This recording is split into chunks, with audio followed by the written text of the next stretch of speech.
Fala galera, espero que vocês estejam bem, que vocês estejam muito bem. Nós estamos aí de volta com mais um episódio dos Amigos da Eólica. E hoje, Rômulo? Nós estamos aqui com Marcos Vinícius. Ele é um cara investidor, ele tem um fundo de investimento, é um ex-oficial da Polícia Militar do Estado de São Paulo e também formado em Direito. E a última vez que nós tivemos contato, ele falou de como foi a sua história, a sua transição, como ele conseguiu a tão sonhada independência financeira que muitas pessoas almejam. E nós estamos iniciando hoje a nova temporada do Amigos da Eólica. E se você tem interesse em ser um patrocinador do nosso canal, um patrocinador do nosso podcast, se liga aí no QR Code que tem e veja quais são os planos que você pode aderir. Você é muito bem-vindo para que esse projeto se perpetue, continue e que nós possamos continuar alcançando pessoas e vidas. Então, agora nós vamos conhecer um pouco desse cara que trouxe uma palavra extremamente bacana no dia que nós nos conhecemos, sobre como se transformar, se reinventar em relação a dinheiro e como a gente entender um pouco melhor desse mercado que às vezes é tão confuso com números e etc., que é o mercado financeiro. Então, fala um pouquinho para a gente aí, quem é Marcos Vinícius, conta um pouquinho da tua trajetória e ensina essa galera aí como lidar bem com o dinheiro, né? Sim, obrigado pela apresentação. É um prazer estar aqui com vocês também, né? A gente fazer esse bate-papo, porque fala-se muito pouco de dinheiro de forma séria na internet. Eu vejo muitas vezes o pessoal falando de dinheiro de uma forma que eu julgo não ser a correta, né? Como se tudo ali fosse mudar a vida da pessoa, sendo que depende muito mais da gente do que do investimento em si. Depende muito mais do que você está disposto a fazer para chegar naquele ponto, do que necessariamente de números. Você faz primeiro os seus números e depois o mercado faz os seus números aumentarem. Mas se a gente não consegue fazer os próprios números, fica muito difícil a gente querer que o mercado faça aquilo que a gente não faz na nossa vida pessoal, né? Então, Já começamos com a pancada. Já começou logo com uma Já pancada. começou com a pancada. E é porque disse que não ia ter sincericídio, viu? é porque falando de trajetória, né? Comecei trabalhando no Unibanco, né? No Unibanco, trabalhava na parte ali de atendimento a cartão de crédito. Então, conheci o meu mentor ali dentro, não necessariamente ele fazendo parte, mas num dos cafés da manhã ele estava como convidado e foi uma pessoa que me pegou no colo e falou: Olha, se você quiser aprender sobre essa área, eu vou te ensinar. E eu comecei a lidar com renda variável ali em 2003. E comecei a lidar de todas as maneiras possíveis, né? Aprendi a fazer da maneira correta. Ele Muito falou: Olha, bom. vou ensinar você a fazer as operações, ah, paulatinamente, e você vai fazendo juros compostos e vai crescer. Pô, se você conseguir um juros compostos de 2%, 2,5%, 1,5%, 3%, o dinheiro cresce. Isso há 20 anos atrás. Exatamente. Então, galera, você que está nos assistindo, nos ouvindo aí, olha só. A gente está aqui com o Marcos, um cara que alcançou a sua independência financeira. Eu sei que falar de dinheiro é algo que às vezes a gente fica até meio acanhado de falar. Sim. Então, a gente está aqui com alguém, porque às vezes a gente ouve muito isso na internet, num podcast. Então, você que nos conhece, então a gente trouxe o Marcos aqui porque a gente sabe que é um case, é algo real, é alguém que a gente conhece, que vive isso, o que muitas pessoas buscam viver. Então, trazendo para a Eólica. Mas por que nos Amigos da Eólica? Quantos colaboradores da Eólica trabalham, viajam, né, Rômulo, para conseguir juntar um recurso? Às vezes a família ficou na base, ficou na cidade natal e ele está viajando, trabalhando, está nos Estados Unidos, no Texas. Só no Texas nós temos aí, comparado a mesma frota de eólica no Brasil todinho. Então, assim, a gente tem muitas pessoas que viajam para conseguir juntar um recurso, para conseguir um capital para melhorar a qualidade de vida da família. E tem pessoas que pegam esse recurso e compram uma casinha e reforma algo, ou abre um comércio para a esposa. E a gente gostaria de falar aqui hoje, o Marcos vai nos guiar aí nas decisões de como e o que fazer com esse dinheiro. Você que consegue juntar um dinheiro, vai para um projeto, fica 6 meses. O cara às vezes vai para um projeto nos Estados Unidos, eu tenho amigos que vai e que volta aí com 50 mil, 80 mil reais. Sim. E o que ele faz com esses 80 mil reais? O que fazer? Então, você que está nos assistindo, cria essa expectativa. Hoje nós vamos aprender um passo a passo aqui do que fazer, certo? Como fazer. Hoje o Marcos trabalha com o mercado financeiro, já se dedica exclusivamente a isso há mais de 6 anos, né? São 7 anos já. 7 anos.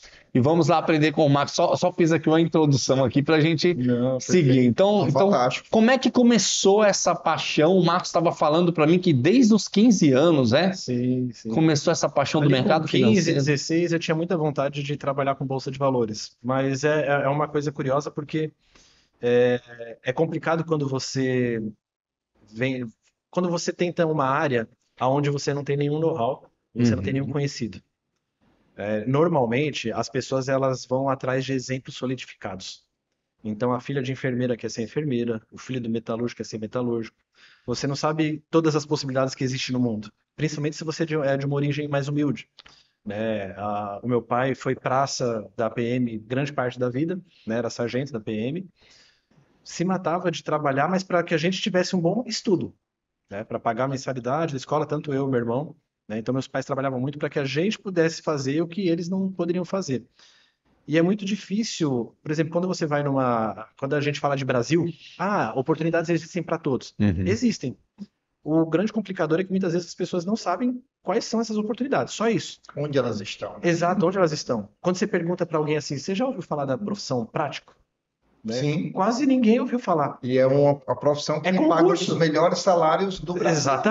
Exatamente. Mas quem é que vai prestar concurso para isso? Quem conhece. E quem conhece, se você parar na rua com o microfone e for entrevistar as pessoas e perguntar quem conhece, eu acho que se não for uma cidade praiana, uns 95% não sabem. Ou então uma cidade próxima a um porto, né? Exatamente. Você que está assistindo aí, comenta se você sabe o que é ou não sabe. Sem pesquisar no Google. Sabe o que é prático? Ou praticagem, né? Exatamente. Então, assim, para mim era difícil, né? Porque a minha família é muito pautada ali na questão militar. Estudei no colégio da PM, nasci no hospital da PM. Meus passeios de garoto eram tudo relacionado à PM. Eu estava no colônia de férias da PM, eu estava no clube da PM, tudo, sempre nesse meio, né? Então eu estava meio que treinado para isso, para chegar nesse ponto.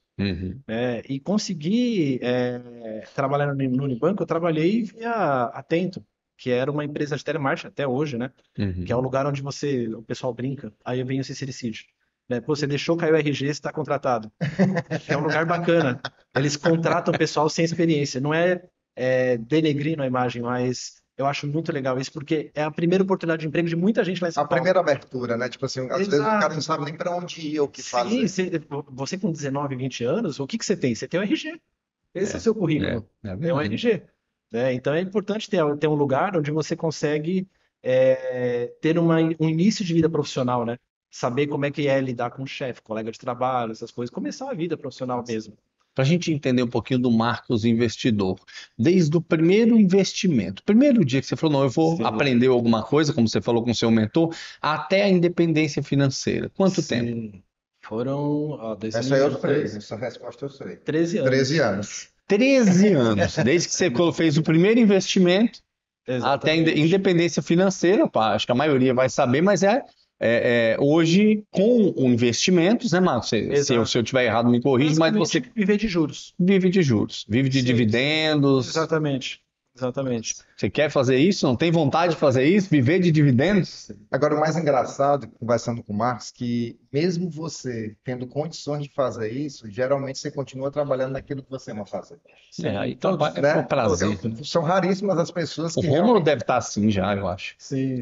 Ainda não. Mas eu recebo a profecia. Né? O Rômulo já está assim, já está trabalhando por hobby já. Eu trabalho eu amo o que eu faço, em todos os aspectos. Eu amo salvar vidas, amo vidas, entendeu? Isso aí tem um negócio muito bacana, que tem um vídeo que eu recomendei para um amigo esses dias do cara chamado Rabino Dudu, que ele fala muito sobre judaísmo e ele faz as comparações, né? E tem um vídeo dele que ele fala sobre lei da atração. E ele estava explicando algo mais ou menos no seguinte sentido, né? Ele vai contando uns contos, né? Tem muita coisa muito bacana, correlações que ele faz, né?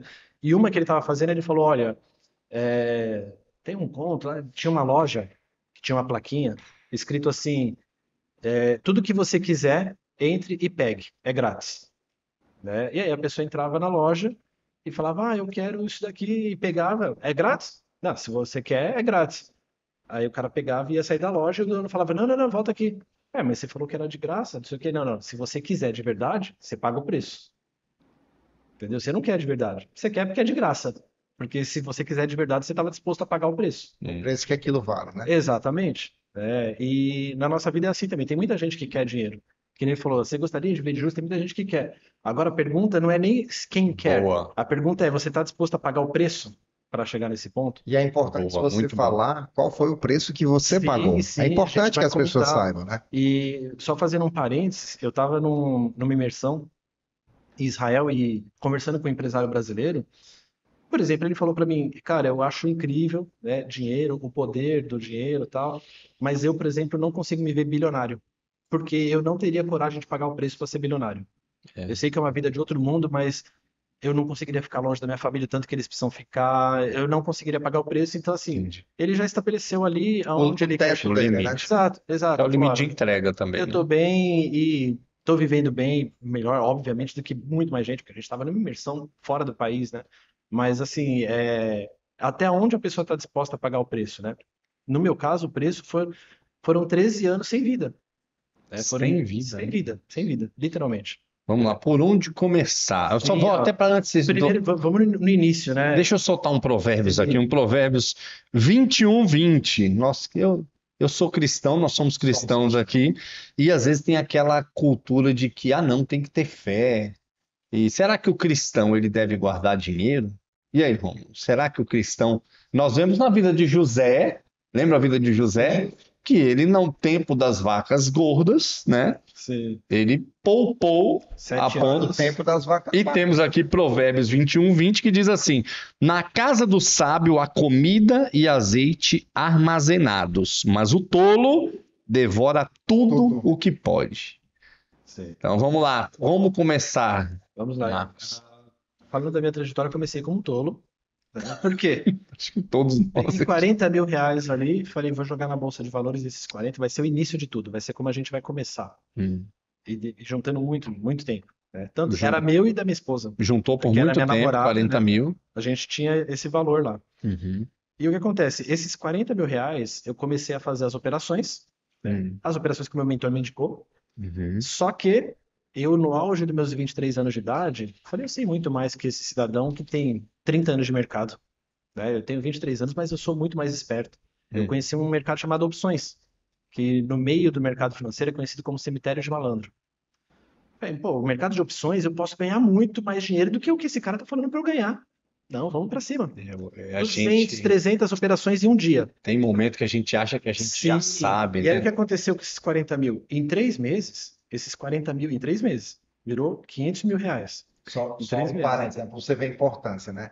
A soberba Você precede a queda. recebe a queda, né? Ó, 3 meses, 40, virou 500. Depois, em um mês e meio, esses 500 virou 4. 4 Olha, mil. Meu Deus 4 do mil. céu. Olha aí, Virou orientação de um mentor, mas chega um momento, né, Sim. Marcos? Achou que, puxa, pela atualização, pela juventude, pela, né, maneira rápida de Vou roubar pensar, aqui. mas a gente... É aquela coisa da gente não respeitar os mais velhos, né? Esse cara tá falando pra eu fazer a coisa da maneira conservadora, paulatina, mas ele não sabe o que tá falando, gente. Ele tá ultrapassado. É Eu aquele, que acabei de conhecer o mercado, sei mais que ele. é aquele negócio assim, né? O inteligente, ele consegue sair de buracos que o sábio nunca cairia. Sim. Não é verdade? Aí vamos lá. Então começou com 40, subiu para 500 e se caiu pra empolgou, 4. né? Porque vira um caça-níquel, vira uma casa de aposta. Se você não souber fazer a coisa da maneira correta, o 500 vai caindo e você não vai se dando conta. Ah, chegou a 200, tô bem. A 80, eu tô com o dobro do que eu Comecei tinha. com 40. 40, tô no 0 a 0. 20, aí no 20, Vou ter você que já tá trabalhar sem para juízo. voltar. Mas mesmo no 20, você Vou já me tá arriscar. com um orgulho tão grande que você pensa, eu fiz 40 virar 500, não faço 20 virar 100? Tranquilo. Quando o 20 virou 4, aí eu voltei a falar com ele e falei, olha, eu não Socorro. fiz a maneira que você falou, né? O senhor orientou dessa forma, eu fiz de outra. E o que aconteceu foi isso, ó. Mostrei tudo. Falei, foi isso aqui que aconteceu. Eu falei, agora a gente vai ter que começar do zero de novo. E com uma meta bem menor. Aí tudo bem. Mas se eu perder esses 4 aqui, minha esposa nunca mais deixa eu chegar perto de um home broker na vida. Então, vamos começar do jeito que o senhor falar, eu vou fazer Vou agora. fazer detalhe Exatamente. por detalhe. Exatamente. E aí voltei a fazer a coisa ali de forma mais paulatina, né? Saí do Unibanco e entrei na PM. né? Por quê? Medo da iniciativa privada, vi a gente lá com 8 anos de casa sendo mandado embora porque não bateu meta, 15 anos de casa sendo mandado embora porque não bateu meta. Falei, vamos voltar para o plano original, pinga, mas não seca, funcionário público, né? Ter aqui eu descobri ontem que é o primeiro dia útil, né? Mas lá em São Paulo é o quinto dia útil. Ter o quinto dia útil garantido, salário para o resto da vida, aposentadoria, etc. E fui, mas continuei mexendo com o mercado financeiro. Até chegar um momento que voltou e ficou integralmente só no mercado Exato, financeiro. exato. E Mas desse meio tempo, né? É importante a gente salientar que dentro da PM eu ajudei algumas pessoas ali com algumas dicas, principalmente ali em 2008 que teve crise, né? Sim, sobre E o price, pessoal vai lá. começou, você podia pegar o meu dinheiro e fazer isso também. Daí eu falava, olha, eu sou trader, né? Eu lido com renda variável. Como trader, eu não tenho coragem de lidar com o seu dinheiro. Uma coisa é arriscar o meu, outra coisa é arriscar o seu. é, Eu quero fazer isso um dia, mas para fazer isso eu preciso deixar de ser trader e virar gestor. Eu preciso aprender mais sobre renda fixa, eu preciso aprender mais sobre carteira de investimento, fazer hedge, balancear uma carteira, etc. É diferente, né? Eu preciso ter uma outra gama de ferramentas para poder cuidar do capital de vocês. Não é bem por aí. Então, o que a gente tem muito hoje é a molecada fazer os cursos do day trade, que a gente estava falando, e dali querer sair já fazendo tudo. certo. Hoje o Marcos tem uma empresa que faz a gestão, né, de carteira, Sim, sim. certo? E aí, você que já começou errado, voltou, recomeçou, como começar? Para quem não sabe, não tem uma ação, ele pensa que a melhor coisa é ele juntar o dinheiro e comprar uma casinha. Sim. Qual a primeira dica? Tem duas coisas que a gente não pode separar uma da outra. São paralelos, que é a sua vida pessoal, o que você faz na sua vida pessoal e o que você faz nos investimentos. Hum, E aí a gente pode, inclusive, pegar esse exemplo que você estava falando do pessoal que vai para o Texas. certo. E tem muita gente que vai para os Estados Unidos para fazer outras coisas, para ser faxineira, Sim, para ser Pintar babá. prédio. Exatamente. Para guardar um dinheiro o máximo que puder e poder voltar para cá com esse dinheiro. Certo. E esse é o primeiro passo. Esse é o primeiro passo. O que eu fiz? Lembra que eu falei, eu deixei de viver? Foram 13 anos sem viver. Uhum. Esse é o ponto principal. Por quê? Você pega uma pessoa que vai para os Estados Unidos, ela vai lá, ela aceita dormir num quartinho e passar 5 anos da vida se matando ali e guardando cada centavo. ela paga o preço. Aqui no Brasil ela não faz isso. É. É a mesma pessoa. Ela se mata lá, mas não se mata aqui. É. Né? Óbvio que lá tem mais oportunidades do que aqui, mas às vezes a pessoa ela não está disposta a fazer. Aqui ela quer comprar a casa financiada, o carro financiado, etc. Lá ela vive como um mendigo E aqui, para às poder vezes, juntar dinheiro. às vezes a pessoa pensa que ela já tem direito daquilo, né? Tipo assim, eu Sim, mereço, sim, eu mereço. exato, eu mereço. E aí acaba que não consegue juntar porque eu mereço mais um cineminha, eu mereço comer mais uma picanha naquele A lugar. zona eu de mereço- conforto também. Porque quando a gente fala de investimento, a gente não pode deixar separado o progresso pessoal, né? E quando eu coloco assim, zona de conforto, eu faço muito, eu costumo falar muito, principalmente quando eu estou lá em São Paulo, né? E num bate-papo com um amigo, você tem muita gente do Norte e Nordeste que vai para São Paulo e vence na vida. E Hum, vence muito bem, hum. né? E por quê? Porque tem muita gente que vai sem opção de dar errado. Né? Só tem um plano. Só tem um plano. Só tem um plano A. Exatamente. Não existe o B nem o Exato. C. Agora, por que tem muito paulista que morando lá não dá certo? Porque ele tem apoio, ele tem a rede de apoio, ele tem a família. Se tudo der errado, eu não vou ficar na rua. Eu tenho a casa do meu pai, Pois eu é. tenho a casa da minha mãe, O etc. Márcio está falando aí, eu Plano lembrei B, né? agora na palestra que ele foi ministrar, e eu escutei um colega falando, ele disse assim, não, mas eu quero construir uma casa para eu me divertir. Então eu estou pensando em construir essa casa, Sim, porque se eu não construir ela agora, se eu não fizer esse financiamento, eu vou passar 2 anos sem me divertir. E aí no final ele falou do plano B. Por que que ele acha que isso pode dar certo? Ele disse, porque se tudo der errado, eu tenho meu pai. exatamente. Entendeu? Eu tenho meu pai. Então, Exatamente. quando você tem o plano B e o plano C, talvez isso tire a energia necessária do plano A, que é Exato, o único que se tem. exato. Né? Não Então- existe outra opção. Então, O o plano primeiro A, passo é esse. juntar fundos. É você Juntar- procurar capital. evoluir na sua vida. Evoluir na sua vida. Por quê? Quando a gente fala de juntar fundos, depende muito. Se você estiver ganhando um salário de R$ 1.300, R$ 1.800 e você continuar nessa para o resto da vida, guardando R$ 200 por mês, né, é diferente. Então, o primeiro passo da pessoa tem que ser ela pensar em evoluir. Eu vou dar um exemplo que fica muito fácil de compreender. Imagina 2 soldados da PM lá em São Paulo que ganham lá os seus R$ 3.000 cada um. O soldado A, Ele pega. E os dois têm condições de guardar R$ 200 por mês. Ainda sobra um pouco de dinheiro. Certo. O soldado A vai aprender sobre o mercado financeiro. Vai aprender tudo sobre o mercado. Fundo imobiliário, bolsa de valores, ele sabe tudo. Só que ele é soldado da PM. Nem sempre ele está na frente do computador nas melhores oportunidades para fazer as operações. Muitas vezes ele está atendendo ocorrência. Tá trabalhando. Exatamente, ele trabalha, ele tem uma outra vida, né? E aí passam, o soldado número 2, ele vai estudar, vai fazer cursinho para fazer concurso e tal. Passam 10 anos. O soldado 1 ainda é soldado, ele tem condições de guardar lá R$ 300 por mês, ele bate o mercado, porque ele aprendeu a mexer com o mercado, então ele vai melhor, mas assim, bate por pouco, porque ele não tem tempo de estar o tempo todo ali na frente da TV, na frente do home broker. Então o que acontece? O mercado fez 11, ele faz 13. O mercado fez 12, ele faz 14. Já o soldado 2, depois de 10 anos, ele prestou concurso, ele prestou FUVEST, ele virou oficial da PM, Ele mergulha ele no ganha mercado. muito mais, ele não sabe nada de mercado financeiro, mas ele guarda R$ 3.000 por mês Porque ele na cresceu. mão de alguém especializado. Porque ele multiplicou a sua receita, né? Exatamente. Multiplicou a sua receita. Exatamente. Então, Como aumentar a sua receita? sim, você precisa Tem que pensar. evoluir pessoalmente, porque os investimentos, né, eu costumo falar, investimento não deixa a pessoa rica. Investimento ele reflete quem você é na sua vida pessoal. Então, não dá para a pessoa, não, eu vou ficar com um emprego ruim e vou guardar o máximo de dinheiro que eu puder guardar para... Ele pode fazer isso e vai chegar num estágio confortável, né? Mas assim, quando a gente está falando de independência financeira, depende muito do que é independência financeira para cada um. Porque depende muito de quanto você precisa para viver. Exato, exato. Uma pessoa... R$ 10.000 é uma independência R$ 10.000. financeira Uma pra pessoa você? que quer R$ 10.000 por mês, ele precisa ter R$ 2 milhões. É R$ 2 milhões. Entendeu? Então ele tem que trabalhar para ter isso investido, né? Sim, exato, exato. Por quê? 2 milhões ou 1 milhão? 2 milhões. É 0,5. 0 pontos. Ele já aprendeu a regra. Já foi vazio. Por quê? Imagina o seguinte, você tem 2 milhões e você precisa de 10 mil. São 120 mil por ano. E aí você vai lá e saca 120 mil, coloca no investimento líquido, né? Vai sobrar 880, certo?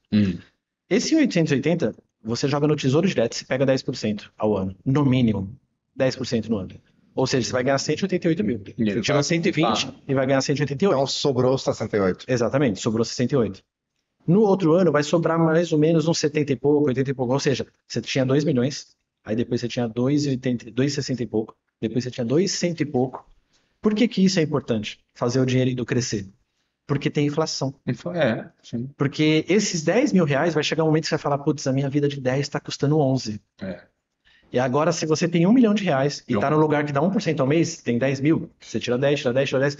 Primeiro momento que você precisar de 11 e tirar 11, você não tem mais 1 milhão. Você tem 999 mil. Você não ganha mais 10, você ganha 9,990. E todo mês você vai começar a tirar mais do que você ganha. Em 10, 15 anos o dinheiro acaba. Então, a independência financeira é você chegar num ponto que o seu patrimônio te banca mensalmente e continua crescendo. Ele não está sendo dilapidado. Exato, não tá porque ele sendo vai te consumido. bancar para o resto da vida. Isso é independência financeira. Ou seja, pô, daqui 10 anos, se o custo de vida meu atual de R$ 10.000 for R$ 15.000, eu tenho 3 milhões. Eu não tenho mais 2. Esse tem que ser o cálculo de independência financeira. Legal. Fantástico, né? Muito bom, muito bom. Eu fiquei fuçando lá a calculadora do Clube dos Investidores. Juros compostos. Juros compostos, né? E ontem, conversando com um colega, ele disse, Rômulo, Albert Einstein falou que a 8ª maravilha do mundo são os juros compostos, né? Contra a gente é terrível, cartão de crédito. Não, mas a contra a nosso gente favor é é fantástico. uma bola de neve aí. E aí eu comecei a fazer uma experiência dos R$ 200 com as minhas filhas, né? Que eu disse, eu vou chegar em casa e vou mostrar isso para as minhas filhas, para elas terem noção de que com R$ 200 ao longo de 30 anos, elas conseguem acumular um patrimônio gigantesco a 1% ou a 1,5% ao mês, né? Cara, impressionante. Depois de 30 anos, elas tinham 2.900.000 guardados, depositando R$ 200 por mês. Sim. E aí ela mesma dizendo, papai, como é que pode isso? Eu disse, é a 8ª maravilha do mundo, entendeu? A 8ª maravilha do mundo. Então, assim, qual é a dica que a gente pode dar justamente em relação a isso? Sim, vamos lá. Passo a passo, né? 2 passos. Primeiro passo é você investir na sua vida pessoal, né? É você crescer pessoalmente. Costumo falar, Zuckerberg não ficou rico com investimento, Bill Gates também não ficou rico com investimento, empreendedorismo dá muito dinheiro, mas tem outras áreas, outras profissões também, mas pensa muito em investir em si mesmo, tá? Não deixa de guardar dinheiro, mas pense em evoluir na vida, primeiro passo. Segundo passo é, quando for fazer um investimento, fazer um negócio chamado gestão de risco. que é a gestão de risco? Você não pode pegar o seu dinheiro e jogar tudo em renda variável, porque tem um potencial absurdo, mas tudo que tem um potencial absurdo de subir tem um potencial absurdo de cair. E você não pode pegar todo o seu dinheiro e jogar na poupança, porque a segurança é, sei lá, 110%, mas você não vai ganhar nada. Então você precisa mesclar os dois, né? Eu costumo fazer a gestão de risco que eu faço até hoje, desde 2016, quando eu comecei a trabalhar com clientes, né? Eu faço até hoje essa mesma gestão de risco. 95% do dinheiro do meu cliente eu aplico de forma mais segura, 5% de forma mais arriscada. Então, imagina a seguinte situação: em 2017 você tinha 100 mil reais. E aí você colocou 95 mil na renda fixa, que ia te dar lá 10% ao ano, ou seja, vai te dar 9.500. E você pegou 5 mil reais e jogou em Bitcoin.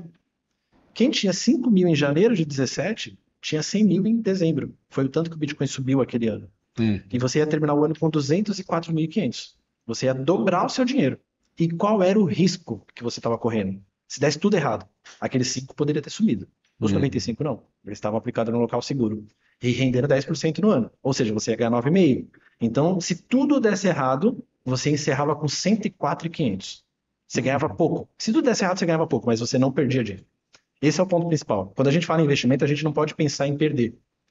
Muito se fala, não, quanto mais novo você é, mais você arrisca, tal, né? Mas quando você perde dinheiro, você dá um passo para trás. E quando a gente está falando de investimento, você precisa dar 2 passos para frente para andar.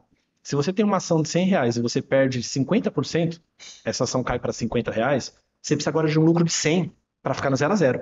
Ela precisa dobrar o preço dela para você ficar no 0 a 0. Então, não é legal você correr risco a ponto de ter prejuízo. Você precisa, na minha opinião, tá? Tem muita gente que arriscou e também chegou lá, mas estou contando a minha história, a minha trajetória e quais são os valores e princípios que eu acredito. Eu sempre fui muito pautado em segurança e em pé no chão. Tanto que tem cliente meu que às vezes pede para arriscar um pouco mais, eu falo, não dá, não vai rolar, porque eu não consigo lidar com esse tipo de risco em cima do seu capital. Mesmo que você queira fazer essa loucura, pode procurar outro que comigo não vai acabar não rolando. Sair do banco por causa de segurança, criar algo seguro. Só fui sair da PM quando eu cheguei num ponto de... não foi assim, eu tenho... vamos lá, eu ganhava na PM de salário líquido na época, uns 7 mil e poucos reais. Eu não saí da PM, tipo, eu ganho 7 mil e pouco de juros, agora eu posso sair. Não, eu calculei, eu preciso de X vezes esse valor para me sentir seguro o suficiente para largar uma carreira pública, com aposentadoria e assim por diante. Exatamente. Então, a carreira pública tem toda uma segurança que não é total. É o sonho de consumo da maioria, né? Então, assim, pensei muito nesse sentido e por isso que eu carrego essa coisa de segurança comigo muito arraigada, né? Da pessoa fazer uma gestão de risco. Eu quero entrar na pirâmide financeira. Entre, então, já que você não se aguenta, mas coloca 2% do seu dinheiro, 1%. Separa assim, vou pegar 10 mil e vou colocar 200 na pirâmide e vou colocar 9.800 no Tesouro Direto. Se esses 200 lá virar 3 mil reais, ótimo. Mas se você perder tudo, você ainda tem os 9.800 que vai cobrir aqueles 200 e vai sobrar um pouco de lucro. Então esse é o ponto, gestão de risco. Entendi. Hoje a gente estava até falando antes de começar aqui, que os bancos eles sugerem uma carteira de investimento, né? Sim. A gente tem que tomar cuidado com essa carteira de investimento, porque às vezes o banco sugere não o que vai ser melhor para a pessoa, né? Mas o que é melhor para quem está te oferecendo, para o corretor, o comissionamento que recebe, né? Então é interessante você ter, se você... título de capitalização, meu Deus. Era isso que eu ia perguntar, né? Falar sobre título de capitalização ou previdência privada, que também muitas pessoas falam a importância da previdência privada e etc. É importante uma orientação imparcial, alguém imparcial que não está recebendo algo específico de uma certa benefício ligado àquela venda. Né? Porque senão ele vai querer vender o que ele quer mais, né? Sim. Aliás, se vocês me permitem, eu vou fazer só um parênteses para encerrar a parte de risco. Eu dei aula de 2011 a 2019. E certa vez eu lembro que eu atendi um aluno que ele falou para mim o seguinte: falou, eu estava com $100, foi mexendo por fora, estava com $100 e coloquei uma meta para eu fazer $1.000 naquele dia, transformar 100 mil em um dia. E ele transformou em $820.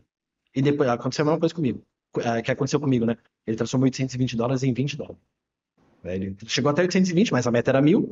E aí ele foi caindo, e chegou em 20. Ele falou, o que eu fiz de errado? Eu quero que você dê uma olhada nas operações e tal. E na maioria das vezes não é a operação, é o psicológico. E eu falei para ele, olha, na verdade o que você fez de errado não tem a ver com o que você operou ou deixou de operar. Primeiro que não era para você estar operando, porque eu falava para meus alunos, olha, tenta fazer uns 3 meses seguidos de lucro numa conta fictícia, para só então você colocar dinheiro real. Você precisa saber que você consegue ganhar dinheiro, mesmo que fictício, para você partir para o real, né? E o que aconteceu? Falei para ele, eu identificava isso muito fácil. Falei, o que você trabalha? Falei, eu sou operador de telemarketing. Falei, você odeia seu trabalho, né? E você não vê a hora de fazer isso, né? Ele falou, com certeza, eu quero viver de trade e tal. Eu falei, olha, eu vou falar uma coisa pra você que ninguém fala. Ninguém vive de trade. Não existe isso. Não existe a pessoa viver de trade. O trade, ele vai te ajudar a alavancar um pouco mais o seu dinheiro, O que você já tem, né? né? Mas não existe. E eu sempre falei pra eles, não corra risco. Tira essa ideia da cabeça de fazer 2% ao dia. Isso é impossível. Não é sustentável. Se você pegar R$ 1.000, não é R$ 1.000 por mês, pega só R$ 1.000, pega 1.000 e faz 2% ao dia. Depois você joga na calculadora de juros compostos, você vê. Em 13 anos você passa o PIB do Brasil. Então não tem como. Não é sustentável a longo prazo, né? E aí eu falei para ele, então, primeira coisa, coloca o pé no chão, vai evoluindo pessoalmente e vai fazendo a coisa com muita calma, né? E aí ele falou para mim, mas você não arriscou? Não teve um momento que você pegou e falou, vou acelerar um pouco mais? Eu falei, sim, atualmente eu até acelerei um pouquinho mais até do que eu deveria, né? Meu mentor, se de repente veio, vai saber só agora. Acelerei um pouquinho mais, mas foi muito pouco. E outra coisa, né? Eu falei para ele, só que qual que era a minha situação? Eu, oficial da PM, a minha esposa, enfermeira, trabalhando em 2 empregos. Nós dois, um casal sem filhos, ganhando R$ 20.000 por mês. Essa era a nossa situação. Se tudo desse errado, eu aposentaria coronel na PM, ganhando uma aposentadoria de R$ 20.000, R$ 25.000 por mês. Então, eu tinha já uma rede de segurança diferente quando você tem uma rede de segurança para fazer as operações, né? De quando a pessoa, ela quer... É o só único, só tem um plano A, né? Exato, exato. Né? Quando a pessoa ela quer viver de mercado, é muito complicado. E falando em termos de investimentos, tá? Eu costumo falar, se a pessoa não sabe nada, né? Não vamos colocar aqui um monte de coisa na cabeça da pessoa, um monte de conceito, né? Você não sabe nada. Qual que é o básico? O básico de tudo para começar. Tesouro direto. Tesouro direto, Selic. Acho que até vou dar um passinho para trás. Acho que o primeiro passo, se você concordar comigo, Sim. é o cara não dever nada, né? Sim. Pagar as dívidas, né? E pagar a si mesmo antes. Porque mesmo sem ele dever nada, é muito difícil o cara guardar dinheiro. As pessoas esperam sobrar para guardar. E nunca vai sobrar. E tem que ser o Precisa princípio. ter uma conta sua. É a Você precisa ter lá premissa. luz, água, investimento, precisa fazer parte Muito bom, das suas Marcos. contas, né? Porque não vai sobrar. Toda vez que sobra dinheiro, a gente dá um destino para ele. A gente acha o que fazer com o dinheiro. Sim. Então, se a pessoa ficar esperando Nem que sobrar seja pra investir, pintar a parede. Olha, essa parede está com a manchinha. exato. Vamos pegar aquele dinheiro que está sobrando e chamar o cara vamos para comer alguma coisa. Se sobrar, você... Então, Dinheiro na mão, a gente sabe o que o fazer. básico primeiro, então, o cara pagar dívida. Se tiver dívida, porque os juros de uma dívida Exato. vai ser muito maior do que os juros de qualquer investimento. Não adianta Exatamente. investir enquanto está juros de dívida correndo. Depende. Aí eu vou lembrar o que o Marcos disse. Depende. Tem situações que você tem que fazer colchão financeiro, né? Sim. Aí Então, a situação- depende. Tem a seguinte situação que eu Tem a falo. situação que eu dou- pode eu dou- ser diferente, entendeu? Porque Eu dou depende. palestra de educação financeira. Explica aí. Essa palestra eu falo o seguinte: a minha visão, novamente, né? É a Não visão significa que eu dele, eu acho achei errado. interessante a visão, entendeu? Imagina o seguinte: imagina uma família que teria condições, financiou uma casa e paga R$ 1.000 por mês. Mas essa família teria condições de pagar 3 mil por mês de financiamento. Mas eles pagam 1.000. Normalmente, o que o brasileiro vai fazer com esses 2 que sobram? Vai ficar amortizando. Eu vou pegar as últimas que eu vou pagar mais barato, eu vou pagar Entendeu? menos juros. Ele vai ficar Mas às vezes, por exemplo, o amortizando. consórcio amortiza muito pouco, né? Tira Sim. quase nada. Mas não é nem esse o ponto. O ponto é você se descapitalizar. Por quê? Imagina o seguinte, porque normalmente quando a pessoa faz isso, fica pagando as últimas, fica amortizando, é porque ela está num momento muito bom da vida. E as pessoas não pensam que amanhã pode ser um momento não tão bom. Imagina o seguinte, passou 2 anos, essa família se vê numa situação apertada. Putz, até 1.000 tá difícil da gente pagar agora. Até esses 1.000 nós estamos apertados. O banco não quer saber quantas eles anteciparam. Em 3, 4, 5 meses o apartamento vai para leilão. Não importa quanto você pagou lá do fundo. Agora imagina que essa família, não vamos falar de investimento até. Essa família tinha 3 mil, pagava 1.000. Os outros 2 que sobravam, eles colocaram embaixo do colchão. Colocou embaixo do colchão R$ 2.000 todos os meses. Passou 2 anos. Veio um casal de gêmeos, uma doença. Um dos 2 perdeu o emprego, ou os 2. E eles estão nessa situação agora. Putz, até 1.000 tá difícil de a gente pagar. Eles têm 48 mil reais embaixo do colchão.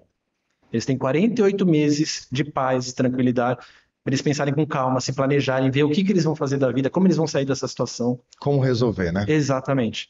Então, eu não acho vantagem amortizar porque você fica sem dinheiro. E a gente precisa de ter reserva de emergência. Assim. Acho que no caso de dívida é mais uma dívida que está atrasada, um cartão de crédito. Dívida com juros altos. Você está sendo consumido pelos juros altos. Cheque especial, cartão de crédito, é importante, empréstimo, crédito pessoal. Aí, no caso, seria importante você trocar a dívida cara por uma dívida mais barata, né? Mais barata. Cheque especial. Você está devendo R$1.000 de cheque especial. Pega meu emprestado para pagar o cheque especial. Porque os juros do empréstimo é menor do que o do cheque especial. Isso que você falou do valor a ser guardado, seria mais ou menos o que a gente vê sobre o fundo de emergência, né? Ou de segurança, estamos falando ultimamente. Vamos usar a palavra emergência. Fundo de reserva. O fundo de reserva, quanto que deve ser e aonde que isso pode ser guardado? Qual o melhor local para guardar, né? Embaixo do colchão. O ideal, eu acho, a pessoa ela começar paulatinamente. Eu acho que tudo a gente tem que começar paulatinamente. Tem pessoas que conseguem fazer mudanças radicais na vida, mas a maioria das pessoas não conseguem. Certo. Quando eu estou dando palestra de educação financeira, eu dou o meu exemplo. Eu falo, eu sou sedentário. Se você falar para eu correr meia hora na esteira, eu vou falar, não, para, eu não vou aguentar, você está de brincadeira. Agora, se você falar para eu andar meia hora na esteira, eu consigo. E se daqui 2 meses você falar, agora você vai andar 25 minutos e vai correr 5, eu também consigo. Meu corpo já se acostumou a andar, né? Passa mais um tempo, você vai correr 20, aliás, vai andar 20, vai correr 10. Também consigo. Em 1 ano, 1 ano e meio, já tô correndo eu estou correndo meia hora e eu não vi nem como aconteceu. E eu acho que tem que ser assim com tudo. Né? Dou até outro exemplo, dieta. A pessoa fala, a partir de segunda eu vou começar uma dieta radical. Você vai cortar a dopamina do seu cérebro, você vai se arrebentar, você vai ter o efeito rebote. Daqui 2, 3 meses você está arrebentado e está voltando. A pessoa tem que pegar e falar, olha, a partir da semana que vem, toda quarta-feira eu vou comer saudável. Só isso. Toda quarta-feira. E ela faz isso durante 3 meses. E aí ela muda, fala, a partir de agora vai ser quarta e quinta. E em 2 anos ela está comendo saudável todos os dias e ela não viu nem como isso aconteceu. E com dinheiro eu acho a mesma coisa. Sempre falam, qual porcentagem, né? Começa guardando 1% do seu salário. 1%. Se acostuma a sempre tirar esse 1%. Você conseguiu durante 3 meses tirar esse 1%, sobe para 2%. O ideal é 10%. Uns 10% ali seria o ideal. Vai ter gente que consegue esticar até 30%, tem gente que não gasta com muita coisa. Né? Só que a gente também precisa pensar uma coisa que eu sempre pondero, né? No equilíbrio. Porque o ponto-chave da nossa vida é o equilíbrio. A gente também... E aí depende, porque eu escolhi esse ponto, né? Mas eu não recomendo muito esse ponto, porque foi muito sofrido para mim. Tem gente que fala, eu vou abdicar da vida durante um tempo para poder aproveitar depois. Foi o meu caso. Né? Mas eu não sei se outras pessoas teriam essa mesma perseverança. Porque foram literalmente 13 anos sem vida. Foram 13 anos que eu não tinha férias. As minhas férias eu ficava com a minha esposa uns 10 dias, mais ou menos, e os outros 20, deixa eu fazer operação, deixa eu ver como que eu me sairia fazendo só isso na vida.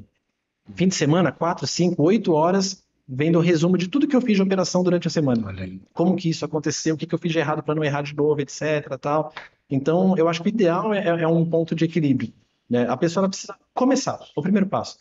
Eu ganho R$1.000 por mês, eu vou guardar R$10? Sim, guarda R$10.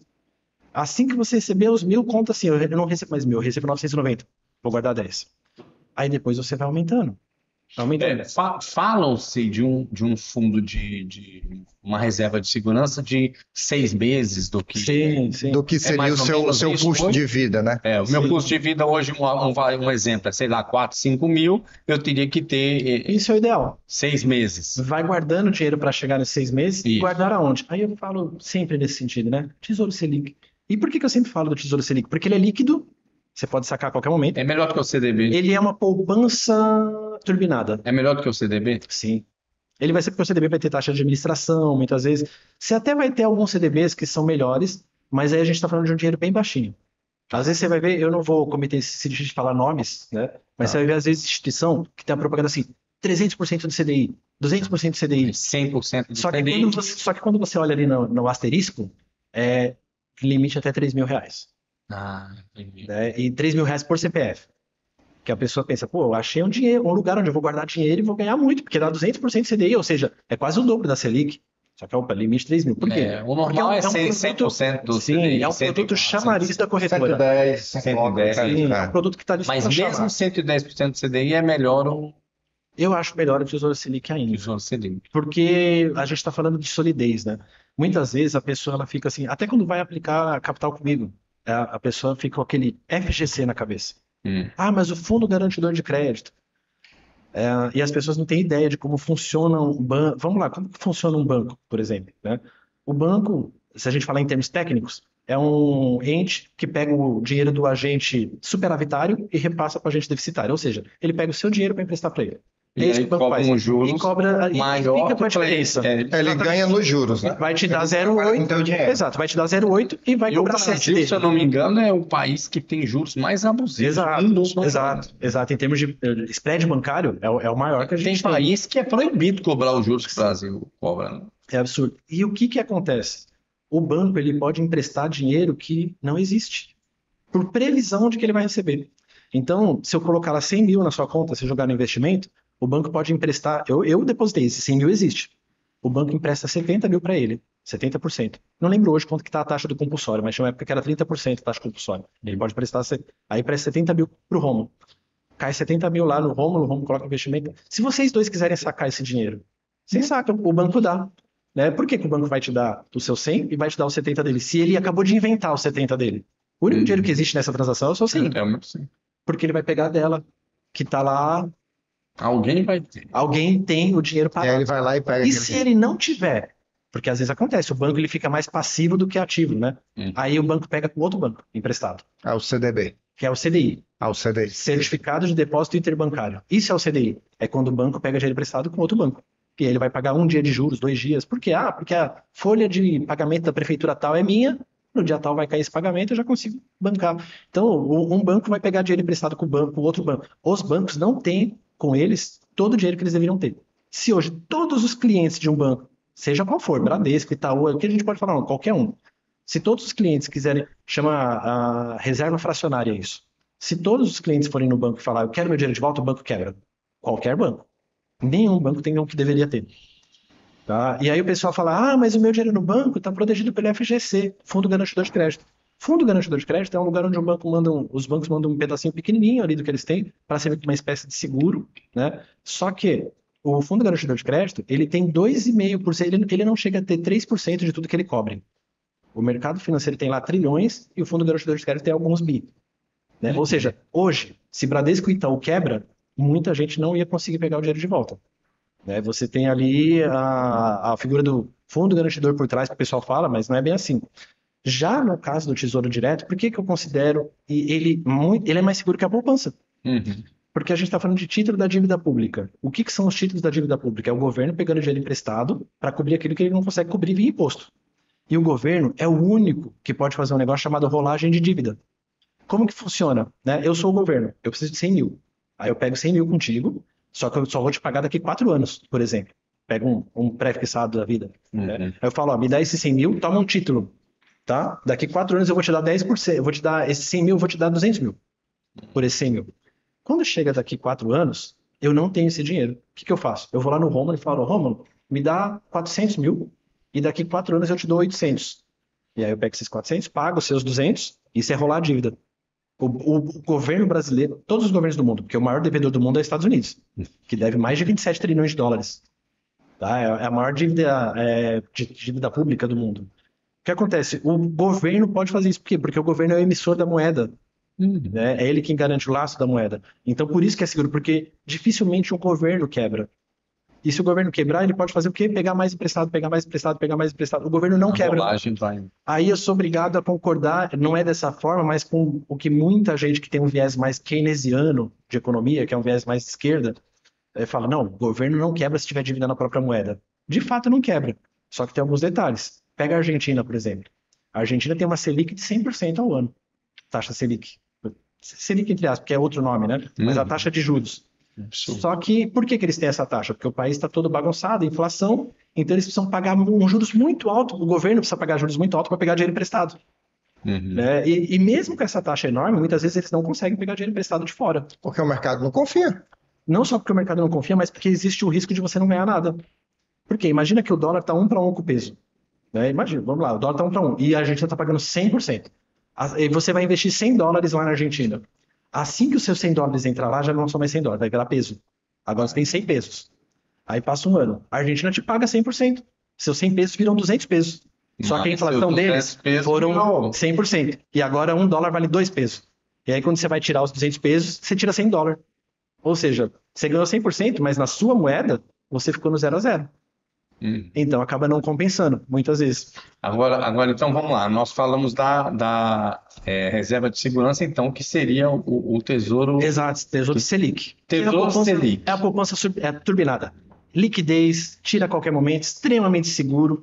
Faz esses 6 meses por ali. A partir do momento que você já tem essa reserva de emergência... Tá pegando a dica aí, né? Trabalhar para juntar o valor. Exatamente. Esse valor deixar no Tesouro Selic. A partir do momento que você tem essa reserva... Aí Agora você vai começar a fazer outros investimentos. Então o cara tem um custo mensal de 5 mil. Sim. Ele consegue juntar aí 30 mil. 30 mil. Aí esses 30 mil ele deixa no Tesouro Selic. Exato, ele está garantido. E aí ele faz o que agora? Não, ele pode fazer aporte nesse próprio valor ou abrir um outro investimento. Exatamente. O Tesouro Selic vai render quanto? Vai render a Selic. Que vai dar... Pode dar 12, pode dar 13. 12,25, se eu não me engano. Não peguei a última reunião. Aí esses 12 ele pode investir no... Aí o que acontece? A partir de agora, ele precisa começar a diversificar. E aí entra naquilo que eu falei de gestão de risco. A partir de agora ele vai colocar como ele já tem a reserva de emergência dele em algo que é líquido, agora ele pode ir num banco, numa corretora, né, ou fazer o merchan, né, até conosco. Tá. Né? Agora ele pode procurar alguma coisa com carência, que são as coisas que costumam dar uma maior rentabilidade. Ele pode até continuar, de repente, no próprio tesouro, se ele quiser, que tem coisa que tem prazo maior e dá um lucro maior. Ou seja, vai ter investimento que, o seu dinheiro vai ficar preso por 4 anos. Ou seja, mas vai tem esse valor aí que se der uma emergência, ele consegue tirar de um dia para o outro. Exatamente. E tem um outro valor que ele vai investir, mas que ele já não, para ele ter um resultado, isso vai ter que aguardar aí. Por quê? Porque esse outro valor é a independência financeira dele. Esse outro é para o futuro. Ele está fazendo então, ele esse valor crescer. De liquidez para 2 anos, para 3 anos, para 1. Ele já tem. O que ele precisa de liquidez, ele já tem. Agora ele está começando a construir a vida dele futura. Mas aí a gente está falando do quê? Dele já ir para uma ação que dá dividendo? Não, aí entra a gestão de risco. A maior parte, 95% ali do capital, joga no... Porque você está entrando no mercado, né? Estamos falando com os iniciantes, né? Procura algum investimento que tenha uma carência um pouco mais elevada, alguns anos, e tenha uns juros bacana ali. Né? E no Brasil é muito complicado a gente fazer projeção de juros, porque às vezes você pega um juros pré-fixado muito alto no momento, mas a economia vai degringolar e aí a inflação consome, né? Mas a pessoa precisa tomar um passo. E aí uma outra parte, ela vai procurar algo mais arriscado para colocar. Né? Vai procurar alguma ação que ela acha que pode crescer mais e assim por diante. Tá? Ou seja, 5%, 10%, ele vai começando a se readequar. E aí o importante também de uma gestão de risco é a gente fazer o rebalanceamento dela. Todos os anos eu faço o rebalanceamento da carteira dos meus clientes, que é o quê? 95 seguro, 5 arriscado. Esses 5%... Só 5, é? Eu sempre arrisco só 5. Por quê? Porque os 95 me deixam cobrir. E aí eu vou falar o bate-papo que eu tenho com o meu cliente quando ele vai renovar o contrato, que o meu contrato é de ano em ano com o cliente, né? O cara olha ali e vê que deu um lucro muito alto nesses 5, às vezes. E aí ele fala, poxa, não dá para deixar 10% do meu dinheiro aí, ao invés de 5%? E aí eu tenho que explicar para ele a lógica. Falar, olha, para conseguir esse lucro absurdo, o risco também foi absurdo. Só se consegue lucro absurdo com risco absurdo. Só que era um risco calculado. Eu estava arriscando o quê? 5% do seu dinheiro. E se eu perdesse todo esse 5% do seu dinheiro? Os outros 95% cobriam. E ainda sobrava um pouco de lucro. Agora, se eu arriscar 10% do seu dinheiro e perder tudo, os 90% que sobra, eu não consigo cobrir. Não consigo fechar esse gap de 10%. E aí eu vou ir contra a minha primeira meta, que é proteger o seu dinheiro. A primeira preocupação que a gente tem que ter é proteger o nosso capital. Nem ele querendo, você não faz. Nem ele querendo. Quando eu estava administrando 300 e poucos mil, eu recebi uma pessoa no escritório que queria fazer o seguinte, ele vendeu a casa, ele falou, vendi minha casa, porque eu dava aula de renda variável. Eu tinha muito aluno, e provavelmente ele veio indicado por um ex-aluno. Porque quando você está dando aula de renda variável, você faz as loucuras ali pro pessoal ver como é que funciona. Vamos fazer um trade ao vivo para ver como é que é. Só que quando você faz gestão, é outra coisa. Aí esse cara chegou e falou, eu fiquei sabendo que tem um negócio que o senhor faz que dá até 100% ao ano. Quero colocar esses 400 mil nisso. Vendi minha casa Vendi minha casa, Olha, já. tô com 400 mil reais Ontem eu fiz a proposta e quer- para Bebel, amor, vamos vender nossa casa. Aí ele falou, quero aplicar nisso daí. Eu falei, pra ele, não vai rolar. Não, mas eu tô ciente do risco, não tem problema. Eu falei, não, não vai rolar. Ninguém tá ciente desse risco assim. Ninguém gosta de perder dinheiro. É diferente. E na época eu tive sócio que me encheu o saco. Que falou, não, se o cara quer arriscar, se ele assinou que tá ciente do risco, qual o problema? O problema é que nós não somos. Aí eu posso também citar nome, que eu não vou estar denegrindo. Nós não somos uma XP, um BTG ou coisa parecida. A gente está criando nome. E nome é uma coisa muito difícil para criar e muito fácil para destruir. Se eu aceitar arriscar o dinheiro desse cara, o que vai acontecer? E aí eu vou entrar na composição da carteira, né? Daí, vamos supor que dê certo. E outra, quando eu comecei, eu queria fazer um trabalho sério para ajudar as pessoas a formar patrimônio por um longo prazo, para a pessoa formar e gerenciar o patrimônio dela. Faz parte da visão, Exato, né? Faz parte exato, da a visão, missão, do da missão propósito de que vocês. foi iniciada a coisa, né? Certo. Se eu aceito arriscar o dinheiro dele e dá certo, eu transformo esses 400 mil em 1 milhão em um ano. Nossa. O trabalho sério vai pro buraco. Por quê? Porque quando chegar outro cliente, sabendo dessa notícia, no meu escritório, eu falar, vamos lá, amigo, parte do seu dinheiro a gente vai colocar no tesouro, parte nisso, Mas parte com alguém naquilo. vai dar errado. Esse cara vai virar e vai falar assim, não, eu quero Eu que você faz igual você disse pra ele. Inclusive, eu também vendi minha casa, vai chegar outro que vai falar, inclusive, eu peguei dinheiro emprestado no banco. Eu quero que você fez É verdade. Exatamente. Eu não vou mais conseguir atingir o público que eu queria, E que era o público conservador. uma hora tá errado, né? Com certeza, não tem como. Não tem como Não dá certo você vencer ali o tempo todo. Então, assim, se desse certo, meu trabalho sério iria acabar, porque todo mundo ia me procurar. Se eu conseguisse fazer um milagre, todo mundo ia me procurar querendo o mesmo milagre. Exato. E quem eu queria, que é aquela pessoa, perfil. é aquela pessoa que quer ganhar mais do que ela ganha no banco, mas ela não quer arriscar o dinheiro dela. Esse é o meu cliente. Show. E é nesse cara que eu quero chegar. Não é no especulador. Porque eu quero o investidor. Eu trabalho com investidor, não trabalho com especulador. E se eu trabalhasse com especulador, eu afastaria o investidor, se desse certo. E se desse errado? Aí seria pior ainda. Aí é manchar o nome. Porque exato, eu dou palestra de educação financeira até hoje. Todos os lugares que eu chegasse para dar uma palestra, falava, vai vir um cara que trabalha com investimento. Mas ele perdeu o dinheiro do fulano, você ficou sabendo? O sargento fulano perdeu uma casa com esse cara aí. Pronto, acabou o trabalho. Dando certo ou dando errado, o trabalho iria acabar. Então, e até hoje, hoje, graças a Deus, muito menos. Mas até hoje eu recebo alguma proposta de, e se eu quiser investir só com a parte de risco? Não vai rolar. Não, mas e se for um dinheiro que eu posso perder? Não existe dinheiro que você pode perder. Não existe. Bom. Imagina que você tem R$1 milhão, você fala para mim, olha, eu queria aplicar 100 mil nisso. Não tem problema. Você acabou de me conhecer, daqui 2, 3, 4 meses a gente virou amigo. E eu falei, não, tudo bem, eu vou arriscar o seu 100 mil. O que acontece? Estava até explicando isso para outra pessoa aqui de Fortaleza, que se assistir vai saber quem é, que estava falando isso para mim, e eu dei esse exemplo aí. Falei, ó, 2017, a minha parte de risco, aquela parte pequenininha, né? 2017, 18 e 19 deu prejuízo. E prejuízo grande. 2020, 21, 22 e 23 deu lucro. Né? E um lucro muito alto, porque são coisas correlacionadas. Imagina o seguinte, você colocou 100 mil. Aí no ano que vem, esse ano, essa parte de risco deve fechar ali, pelo que eu lembro, uns 130% de lucro, mais ou menos. Está nesse nível a coisa hoje. Aí imagina o seguinte, no ano que vem, porque não é renda fixa, é variável, eu perco 40% do seu dinheiro. Isso é possível, quando você lida com a parte de risco. Sim, né? sim. 40 mil. Por mais que você fale, não, mas eu tô ciente do risco, não tem problema, você vai ficar chateado comigo, a gente vai perder a amizade. Vai. Você vai falar, mas não é possível, tem alguma coisa errada. Né? 4 anos dando lucro nisso daí, agora na minha vez ele perde. Tem alguma coisa esquisita. Vai demorar muito para cair a ficha para falar assim, não é possível, ele pegou meu dinheiro. Aconteceu alguma coisa. Tem alguma coisa errada. Então, assim, não vale a pena a gente arriscar. E por esse caminho. Sim, por quê? Porque eu lido com as pessoas, é diferente. Quando você vai, por exemplo, também posso falar normal, XP, BTG, tem os perfis, né? Você faz a pesquisa e responde. Você pode ser conservador, agressivo, arrojado, moderado. Só que você está falando com um computador. Você está falando com um sistema. E se der errado? É problema seu. Eles não têm responsabilidade alguma. Foi você que colocou na pesquisa lá que Você que respondeu, né? Exatamente. Né? Agora, eu tô... boa parte dos meus clientes eu atendi pessoalmente. Eu conheço, eu sei história de vida. Né? Se amanhã eu faço uma cagada monstruosa com o dinheiro desse pessoal e perco, né? Eu vou ter gente batendo na minha porta falando, cara, eu vendi minha casa, eu vendi carro, todo o dinheiro que eu tinha de reserva está aplicado sob a sua gestão, né? O cara lá, o dono da XP, não vai ter isso.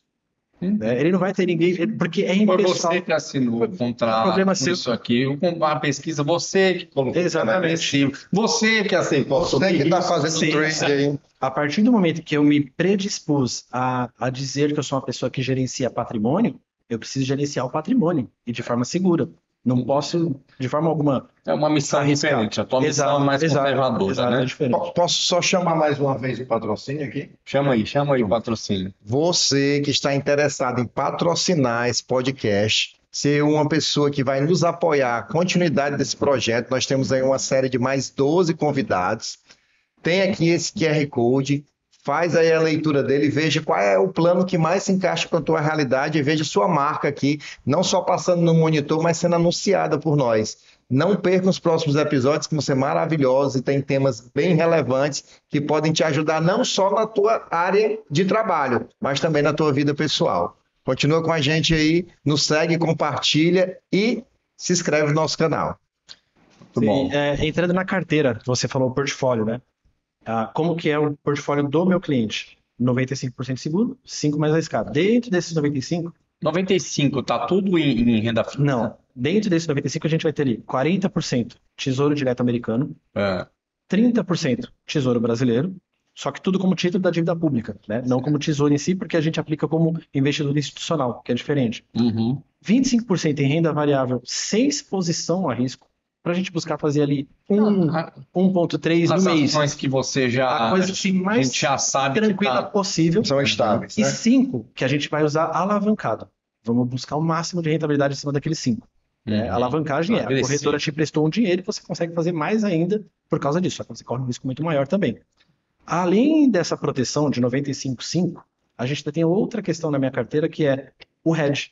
O que é o hedge? 70% do dinheiro do cliente está em dólar, 30% em real. Isso faz com que eu consiga manter um certo nível de equilíbrio, por assim dizer. Né? Por quê? A gente vai ter o seguinte, normalmente quando o dólar sobe, a economia está mal, quando o dólar cai, a economia está boa. Eles são antagônicos, né? Então imagina que eu tive um ano excelente. Olha, meu ano foi maravilhoso, foi a ponto de eu fazer 25% de lucro. O que aconteceu provavelmente nesse ano? O dólar caiu 10%. Então tira 7 desses 25, fechamos com 18. Ah não, o ano foi péssimo, foi tão complicado e difícil que a gente fez 10% de lucro. Pô, se foi muito ruim, então o dólar subiu mais uns 10%. Coloca 7 em cima, fechamos com 17. Ou seja, o dólar ele vai trazer um equilíbrio para a carteira, o hedge, né, que a gente fala. Independente do cenário econômico interno ou externo tá bom ou ruim, a gente vai conseguir fechar ali dentro de uma meta que a gente estabelece. É o fiel da balança aí. Exatamente. É só Além de também moderno. proteger a gente de repente, um governo acabar desvalorizando muito a nossa moeda. Sim. Então você pega moedas que perderam. A Argentina perdeu 10 vezes o valor de moeda nos últimos 10 anos. Então é interessante a gente fazer esse tipo de gestão ali para adequar e readequar o risco da pessoa. interessante. Nós falamos muito de finanças pessoais. Sim. Vamos levar um pouquinho agora para o mundo corporativo, né? Que também hoje é um grande desafio dos empresários conseguir fazer um fundo de reserva, um fluxo de caixa, Sim. onde ele consiga ali ter uma saúde financeira. Exato. E uma segurança de que mesmo, principalmente para quem é prestador de serviço, que é a nossa realidade, né? Que mesmo na ausência de contratos momentâneos, ele consiga manter todos os seus funcionários, consiga manter todas as suas despesas e, se for possível, quando ele retomar os contratos, está pronto com alavancagem. Tipo assim, hoje eu tenho 50 funcionários e um contrato meu, agora eu vou precisar de 100 funcionários, uma alavancagem. Sim. Como é que eu posso fazer essa gestão, se você também trabalha com isso, e como você aconselha os empresários que trabalham com também com prestação de serviço? Acho que a gente falando assim, eu sempre costumo simplificar muito as coisas, não deixá-las muito complicadas e complexas, né? O ideal para empresário é pegar e fazer o seguinte, começar a inflacionar os seus custos, intencionalmente. Né? Eu lembro que eu peguei uma vez um dono de uma papelaria para começar a aplicar dinheiro, ele falou, quero começar a aplicar para o meu negócio também e tal, né? Falei para ele, falou, só que eu não sei de onde tirar, como começar. Falei, faz o seguinte, pega a sua conta de luz e considera que ela é 10% mais cara. Quando você paga de luz? Eu pago 1.000. Então considera que você paga 1.100. E aí quando você for pagar a conta de luz, você paga os 1.000 e joga 100 e investe. e coloca lá no fundo Exato. de reserva. Por quê? A gente, como pessoa, como empresa, a gente consegue se adaptar com custos maiores. Eu costumo, quando eu dou palestra de educação financeira, principalmente quando eu estou em quartel lá em São Paulo, eu falo para os policiais assim, olha, se amanhã o governador do estado falar, olha, a gente vai ter que pagar R$ 200 a menos. Ah, o estado está quebrado, nós estamos com dificuldade, vamos pagar R$ 200 a menos de salário, é contra a lei, mas nós vamos ter que fazer isso, não tem como. Vocês vão chorar, vão espernear, as associações vão entrar com processo, daqui 6 meses todo mundo está vivendo com R$ 200 a menos. Por quê? Porque a pessoa vai se adaptar. Lá em São Paulo existe um negócio chamado DGEM e atividade delegada, que é uma espécie de hora extra Perfeito. dentro da polícia.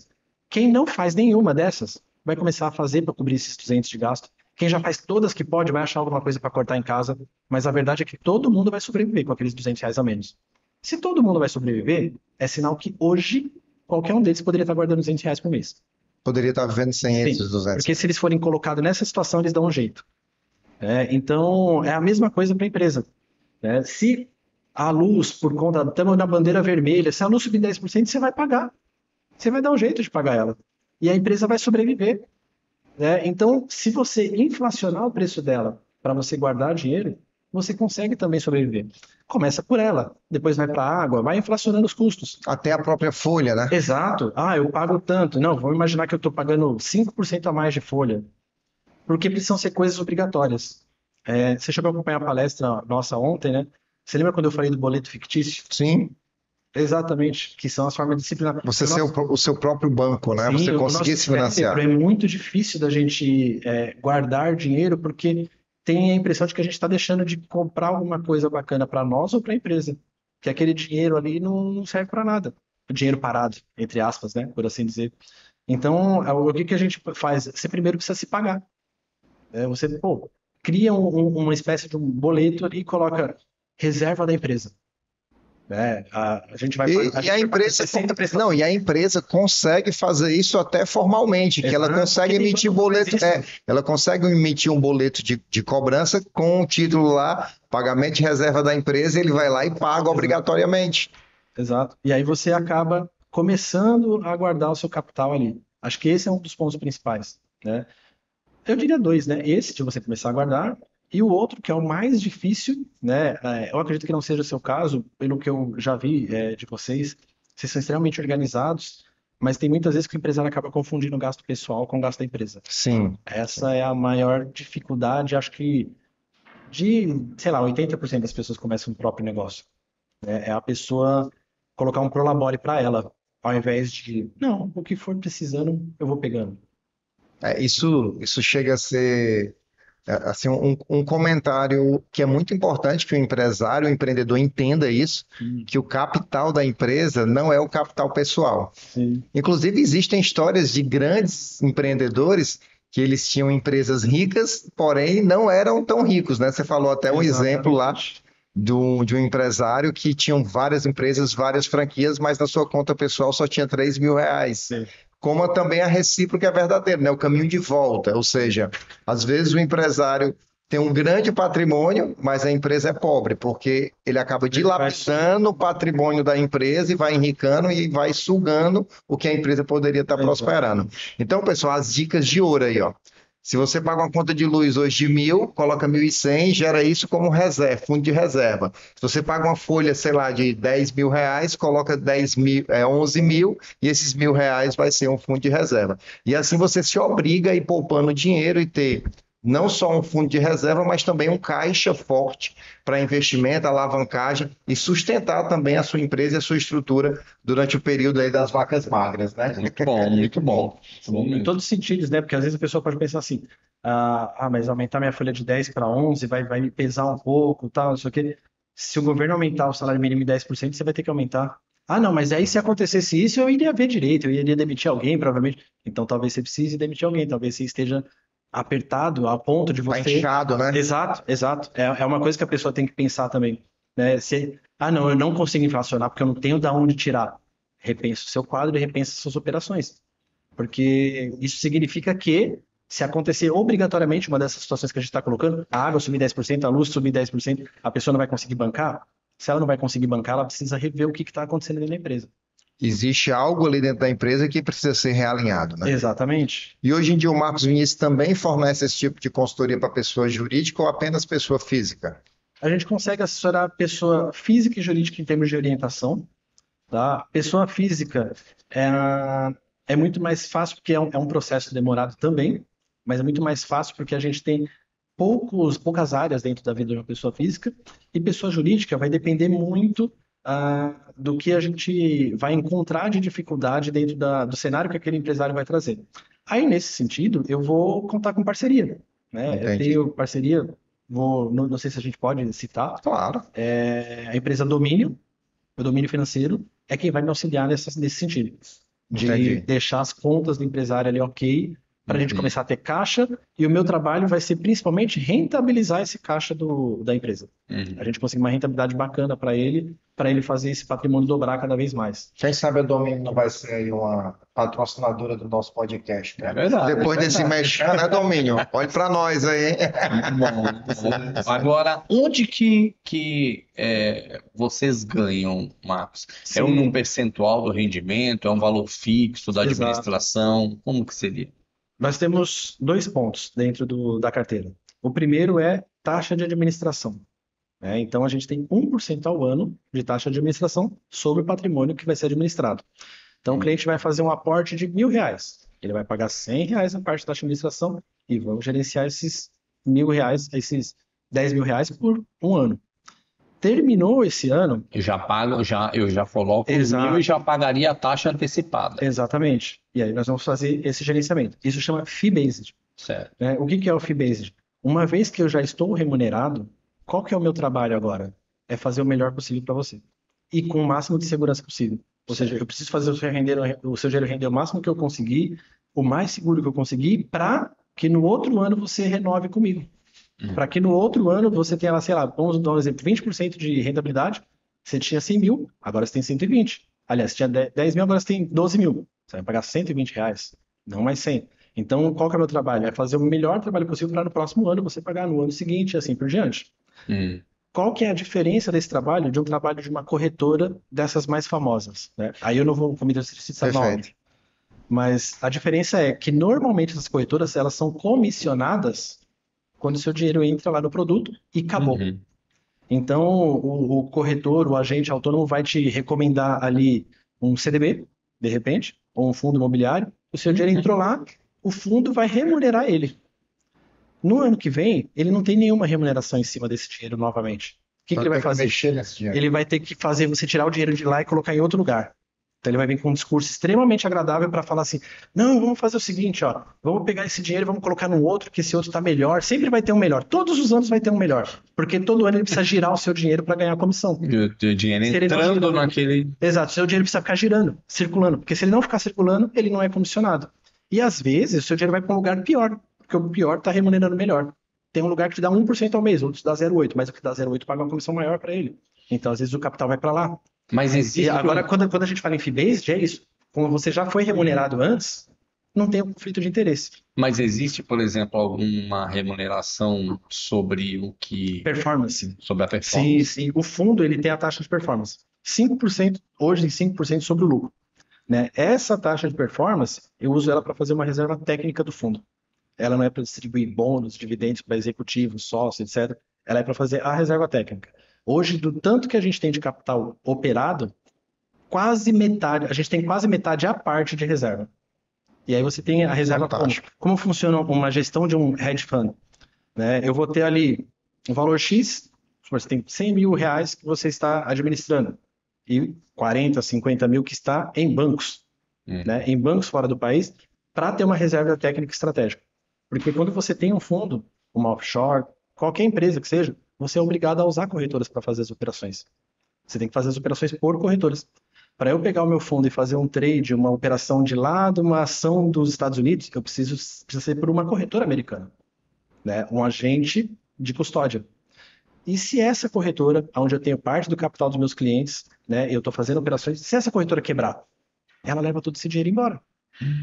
Então, eu preciso ter a reserva técnica, que eu coloco a reserva técnica em cima desse capital. Tá? Então, essa taxa de performance a gente usa para manter, seria uma terceira ferramenta de proteção do capital do cliente. A gente fazer o nosso próprio FGC. Entendi. por Tem assim o dizer. próprio fundo garantidor ali, né? Exatamente, exatamente. Você tem um próprio FGC para você cobrir tudo que você está fazendo ali também, ou parte do que você E está isso está fazendo. em contrato. Não está em contrato. Está em contrato a parte da taxa de performance. Ah. Porque aí a gente já está falando da parte operacional e de compliance do fundo. Entendi. Fantástico.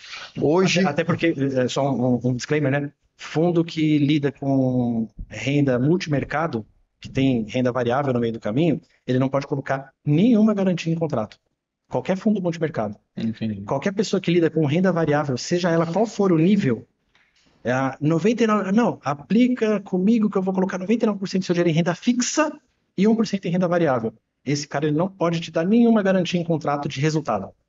Ele não pode falar, ó, vou fazer X. Ele pode falar em histórico, em média. Nos últimos 10 anos a minha média é essa, o meu histórico é esse, eu faço esse tanto. Mas se a pessoa lida com renda variável, ela não pode garantir renda fixa. Né? E se fizerem isso, né, quem estiver ouvindo a gente, se alguém te garantir renda fixa lidando com renda variável, é pirâmide. Eu mexo com Bitcoin, te dou 3% ao mês, é pirâmide. Eu mexo com Forex, vou te dar 4% ao mês, é pirâmide. Não tem como. Não A se pessoa que lida sustenta. com renda variável não pode garantir renda fixa, isso não existe. interessante. Fuja das pirâmides, né? Interessante. Agora, tem um valor mínimo para começar? Eu tenho aqui R$ 1.000. Eu queria falar com o Marco. R$ 500. Eu São queria... R$100 é o valor mínimo. Olha só. Então aí, pessoal, vai o desafio. E se você quiser entender mais sobre esse mercado, existem vários vídeos, existem várias literaturas e o próprio Marcos Vinícius também ele tem treinamentos, onde você pode também aderir a esses treinamentos lá no Hotmart. Quais são as plataformas que tem os treinamentos? Depois o pessoal do marketing vai me matar, porque eu não sei de cor e salteado, mas depois a gente coloca na descrição. Então a gente coloca na descrição do vídeo aí para vocês darem uma olhada quais são os cursos que tem e quais são as plataformas onde você pode adquirir esses treinamentos e também se aprofundar, né? Quem sabe você não vira aí também um especialista na área, vai ter que ter muita dedicação, muito Lembrando, estudo. né, que não é para deixar ninguém rico, o curso é para a pessoa ter a noção das coisas, como é que ela Para entender, né? Exatamente. Teve uma frase que o Marcos... Odeio arrasta para cima. Odeio. Arrasta para cima e você vai ficar milionário. Putz, isso não existe. Teve uma frase que o Marcos falou para mim que também trouxe bastante impacto na palestra, que ele disse que para você entender como funciona o mercado financeiro e as coisas relacionadas a dinheiro, nós temos que sair um pouco mais da bolha e olhar por fora da Matrix. Sim. Né? Você pode falar um pouquinho sobre isso? Porque é interessante as pessoas entenderem que ela tem que ter uma visão muito mais global do que uma visão pontual. Sim. E eu achei fantástica a sua exposição no dia, porque é realmente sobre isso. Muitas vezes nós estamos limitados àquilo que está ao alcance da nossa vista. Exato. O que é que está ao alcance da nossa vista? Os bancos, está ao alcance da nossa vista as corretoras mais conhecidas que fazem propaganda. Mas como a gente pode sair desse perímetro aqui, sair desse local e ir para um local mais privilegiado, para um olhar mais apurado? A gente tem uma cultura aqui complicada. A gente estava até conversando antes de começar, né? O brasileiro é muito cópia dos Estados Unidos. Só que a gente não pode ser cópia 100%, porque nem tudo que acontece lá acontece aqui. São países distintos em termos de economia. Os juros lá são muito baixos, os juros aqui são muito altos. Então, quando você pega, por exemplo, um livro do Robert Kiyosaki, que é uma pessoa que eu admiro pra caramba, o cara que escreveu Pai Rico, Pai Pobre. Sim, fantástico. Ele fala imóveis nos Estados Unidos é excelente. É muito caro um aluguel lá. Agora aqui, o aluguel de um imóvel comparado com o preço do imóvel, ele não chega a bater 0,5% muitas vezes. É raro ele bater 0,5%. E a poupança dá 0,5%. Então, se a pessoa tem R$300 mil, por exemplo... É melhor ele comprar uma casa... É melhor ele deixar na poupança, que ele vai ganhar 0,5%, do que ele ter uma casa alugada que vai dar 0,4%, do mesmo dinheiro. Mas a casa pode... E ainda tem risco de quebrou aqui, quebrou lá. E enquanto aquilo não tiver alugado, tá pagando condomínio, IPTU, etc., tem os custos. Eu vi uma vez num site um apartamento em Higienópolis, lá em São Paulo, que estava alugando, era muito grande, mas era basicamente assim, não lembro os números exatos, mas era uma coisa muito díspare, R$2 mil de aluguel, um apartamento gigante. Por quê? 14 mil de condomínio. Jesus. Então o que o dono daquele apartamento queria? Ele só queria alguém para bancar isso, porque ele não aguenta mais todos os meses pagar 14 mil por nada, né? Exato. Aí você compra uma casa... Então era um aluguel simbólico. Você compra uma casa por R$300 mil, aí você vai alugar ela por quanto? 1.500. Rapaz, isso aconteceu com um familiar meu. Ele tinha um apartamento ali perto do BNB Clube. Eu não vou citar o nome, mas um beijo. A senhora sabe quem é a senhora, de quem eu tô falando. Eu sei que a senhora vai assistir. E ela tinha um apartamento e ela alugou esse apartamento por um valor simbólico porque não queria assumir aquela despesa do condomínio. Sim. Entendeu? Então, assim, ela fez isso. E na época eu lembro que eu fui até alguém que disse assim: mas como é que pode? Essa pessoa está pagando tão barato. Mas, Romulo, eu não quero esse custo. Eu não Mas quero se esse esse custo. dinheiro desse apartamento tivesse rendendo, Aplicado, né? aplicado em algum local, depois de 2 anos, ela ia ter um ganho muito maior do Sim, que. É, sim. com certeza. Eu não sei. Mas desculpa, tem os antigos que falam, não, mas tem a valorização do imóvel. E aí, Sim. Marcos, o que você fala disso? Sim. Tem a valorização do imóvel, mas se a gente pega a taxa Selic ao longo dos anos, e você coloca juros sobre juros sobre juros, normalmente vai ficar elas por elas. E muitas vezes, e principalmente hoje em dia, a gente tem a valorização, mas muitas vezes a gente também tem a desvalorização. Eu lembro até hoje de uma aula que eu tive na Academia do Barro Branco, no segundo ano, se não me engano, de criminologia, acho que era isso. Que um tenente que estava dando aula pra gente explicou como que se perde um bairro. Ele falou, ó, imagina um bairro de classe média, Hum. casas no valor de 500 mil reais. Hoje, corrigindo pela inflação, a gente já estaria falando de uma casa no valor de 800 mil, alguma coisa assim. Mas naquela época era um valor maior. Imagina a casa de 500 mil reais.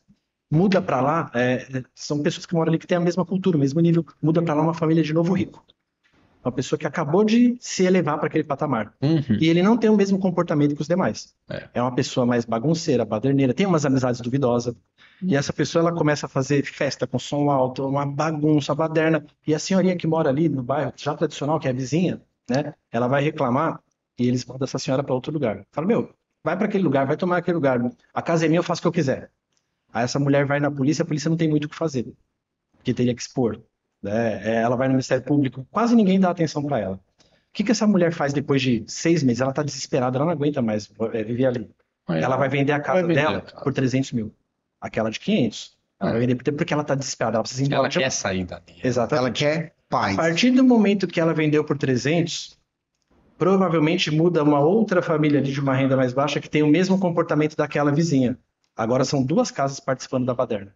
Portão aberto, né? E depois são 3 casas, e aí você começa a ter moto andando pela rua estourando escapamento, com o cara sem capacete. Você começa a ter um carro que o carro estaciona, abre o porta-mala e começa a ouvir som alto. Né? E aquele bairro que era aquele bairro mais tradicional acaba decaindo. Então também pode acontecer isso muitas vezes. Acho que todo mundo deve conhecer um exemplo de na perto da casa da minha mãe era tão bom, hoje já não é tão seguro. Na casa da minha avó era tão bom, hoje já não dá mais para fazer. Ou seja, às vezes a ação empata com o valor da casa alugada naquele valor, e empatando ainda é bom, porque não tem o inquilino te enchendo o saco, não tem os meses que a casa a troca de inquilino, né? Sim, e outra, eu vou dar exemplo prático. Todo mundo que fala de dinheiro, de investimento, fala que é melhor você morar de aluguel do que você comprar. E aí muitas vezes o pessoal, vou ter que citar, o cidadão eu não gosto muito porque eu gosto de quem mexe com dinheiro, não de quem fala de dinheiro, né? Porque falar é diferente de você estar ali colocando o seu na reta. Primo rico. O pessoal fala, não, mas ele é hipócrita porque ele fala que é melhor morar de aluguel, mas ele comprou a casa. Ele tem dinheiro, é diferente. Imagina que você tem 10 milhões de reais. Você tem 10 milhões. Aliás, tem 50 milhões de reais. Aí você compra uma casa de 10, sobra 40. Com os juros que a gente tem no país hoje, esses 40, no ano que vem vão ser 45. No outro vão ser 50 de novo. Ou seja, a casa está paga em 2 anos. Nesse caso, vale muito a pena. Muito tranquilo para ele fazer isso. Né? Agora, outra coisa é você só ter o dinheiro da entrada, malemar, e pagar 3 casas para comprar uma. Vai financiar e pagar um absurdo. Exatamente. Vou dar um exemplo. O meu diretor operacional mora num apartamento ali por volta de R$1 milhão. Ele paga 3.800 de aluguel desse R$1 milhão. Esse R$1 milhão ele poderia ter 2 escolhas. Ele poderia comprar um apartamento, não pagar o aluguel, né, e estar com o apartamento, ou investir. R$1 milhão na poupança dá R$5 mil por mês. Na poupança. Se ele pega Mas esse ele milhão pode investir. e coloca na poupança, ele já paga o aluguel e sobra 1.200 todos os meses. Se ele coloca no Tesouro Selic, ele ganha 1. Né? Ou seja, Vira 1 10 milhão mil. dele dá 10 mil, ele paga os 3.800 e ainda vai sobrar mais 6.200, que todo mês vai continuar crescendo. Ou seja, ele vai ganhar 60, 72 mil reais por ano. Vai ganhar, por estar morando de aluguel, ganha 72 mil reais Por por ano. estar, pelo dinheiro que ele poderia comprar uma Exatamente. casa, está investido e está rendendo mais do que. Sim, e quando a gente está falando de 72 mil reais por ano, nesse exemplo, e é um exemplo real, né? O que a gente está falando? 7% ao ano, certo? Então, 7% ao ano, você precisaria de uma casa que durante todos os anos se valorizasse 7% ao ano para a gente poder colocar no mesmo patamar de rentabilidade. É porque às vezes nós temos o boom imobiliário, mas aí nós temos a faixa de estabilização. Atualmente, depois eu vou passar para você passar para os seus seguidores, tem um vídeo muito bacana de um cara que eu gosto de acompanhar, chama Robin Correia. Ele fala da bolha imobiliária. E ele pegou uma pesquisa do Quinto Andar, lá em São Paulo, que a maioria dos imóveis estão sendo vendidos ou alugados por 30% a menos do que o dono quer. Porque tem muita aquela coisa, eu comprei uma casa por 100, hoje ela vale 200. Ela vale 200 se alguém pagar 200. Para você, né? Exatamente. Agora tem alguém pagando esses 200? Hoje em dia, O Marcos, vizinho vendeu, tudo bem, pode ter sido um caso isolado, você não sabe. Se você vender por 200, eu vou concordar que valia 200. hoje em dia, quais foram as principais fontes de inspiração em relação ao fundo de investimento? Que nós temos lá o Warren Buffett, nós temos lá o Ray Dalio, nós temos... Sim. Quem foi o cara assim, esse cara é o meu azimuth, entendeu? Para mim, o Azimuth foi o Ray Dalio porque o meu mentor tinha contato com ele. Ah, ele tinha contato com o Ray Sim. Dalio? Então, para mim, eu costumo brincar quando eu converso com ele, né? Que eu falo, eu sou neto dele, porque você é filho dele. E a visão é muito parecida. O Ray Dalio ele tem um fundo chamado Bridgewater. Bridgewater. E eles têm uma visão muito conservadora também sobre investimentos. Então, eu diria que foi uma das grandes inspirações ali que eu tive. Mas Ele tem um livro, tá, pessoal, Ray Dalio, chamado Princípios, que é bem bacana, né? eu diria que a principal inspiração minha, não vou nem dizer com relação ao fundo de investimento, mas vamos falar em dinheiro no geral agora, né? É qualidade de vida. Eu costumo falar, a minha esposa, ela veio de uma origem humilde, assim como eu também. E foi muito difícil eu colocar para ela a necessidade da gente crescer na vida. Porque quando a gente vem de uma origem humilde, a gente aprende meio que a odiar o rico. E aprende meio que a fugir de dinheiro, porque a gente acha que todo mundo que tem dinheiro enganou alguém, fez alguma coisa errada. Inconscientemente, a gente acha que são pessoas ruins, né? E ela tinha muito isso arraigado. E pouco a pouco, ela não queria ser uma pessoa ostentadora. Ela não queria que as pessoas olhassem para ela, achassem que ela estava querendo aparecer, coisa parecida. E pouco a pouco eu fui mostrando para ela, falei, meu amor, eu não quero dinheiro para a gente aparecer para o mundo. Eu quero dinheiro para a gente viver bem. Ter dinheiro não é necessariamente ter uma Ferrari. Ter dinheiro é ter um plano de saúde que, quando você precisa fazer um exame de sangue, vão na sua casa tirar sangue. Ter dinheiro é colocar o filho numa escola excelente. Que vai dar Sim, ter dinheiro é conseguir fazer a viagem, eu fiz para Dubai, você poder viajar, no mínimo, na classe executiva, 14 horas de voo, que você vai deitado, dormindo. E qual o problema disso, né? Isso é ter Isso é dinheiro. fantástico. É você ter conforto e qualidade de vida. E o dinheiro vai te comprar experiências, né? Então, o dinheiro vai proporcionar você ajudar outras pessoas. Uma coisa que o meu mentor sempre me falou muito, e eu adoto isso até hoje, né? Ele falava, evita ajudar instituição, ajuda pessoas. Ele falou, por quê? Se você pegar R$ 1.000 e der para 1.000 pessoas, cada pessoa vai ficar com R$ 1. E você não vai ajudar ninguém. Então, escolha focar em uma pessoa que está precisando muito. Uma mulher que tem 7 filhos e é empregada e está lutando. Essa você vai fazer a diferença na vida. Se der 1.000 para 1.000 pessoas, não vai ajudar nada. Ele falou, e outra, faça o seu entorno melhor, que você já vai estar fazendo um mundo melhor. As pessoas que trabalham com você, né? Exato. Poxa, eu tenho um sobrinho que eu gostaria muito de fazer medicina, não tem condições, vou ajudar ele a fazer. Pô, eu tenho o filho da fulana que trabalha comigo que queria fazer direito, apaixonado fantástico. por aquilo. Se você conseguir fazer o excelente para os próximos, o mundo já está melhorando. Para de, né, quem está ouvindo, para de pensar em dinheiro no sentido Ferrari, Rolex, Mercedes, e começa a pensar o dinheiro em qualidade de vida. Sim. E qualidade de vida. Pô, dinheiro eu vou no restaurante, eu não preciso olhar para o lado do preço. Eu olho porque eu quero. Experiências, né? Não quero saber quanto custa, mas eu quero comer isso aqui. Por quê? Porque eu li os ingredientes e achei incrível. Isso é dinheiro, né? Não é necessariamente você mostrar para os outros que você tem. É você ter uma qualidade de vida. Você poder ter o que você quiser, fazer o que você quiser. É liberdade. E outra coisa que o meu mentor falava também que eu achava barato é que o dinheiro compra tempo. O dinheiro compra tempo, e isso eu achei incrível. Eu lembro até hoje, a gente num pub na parte de baixo do hotel, vem um cidadão, né, com um balde d'água e uma toalhinha no braço. E aí ele colocou a mão na água assim, secou na toalhinha e tal, e ele falou, mais um pouquinho eu já subo. olhando, o que tá acontecendo, né? Aí eu falei, o que que era isso? Ele falou, ele tá preparando meu banho lá em cima, temperando a água, e veio perguntar se a temperatura tá boa. E eu fiquei olhando, ele falou, você tá achando que é frescura, né? Porque é diferente do meu mundo, né? Aí ele falou, então, quanto tempo você leva?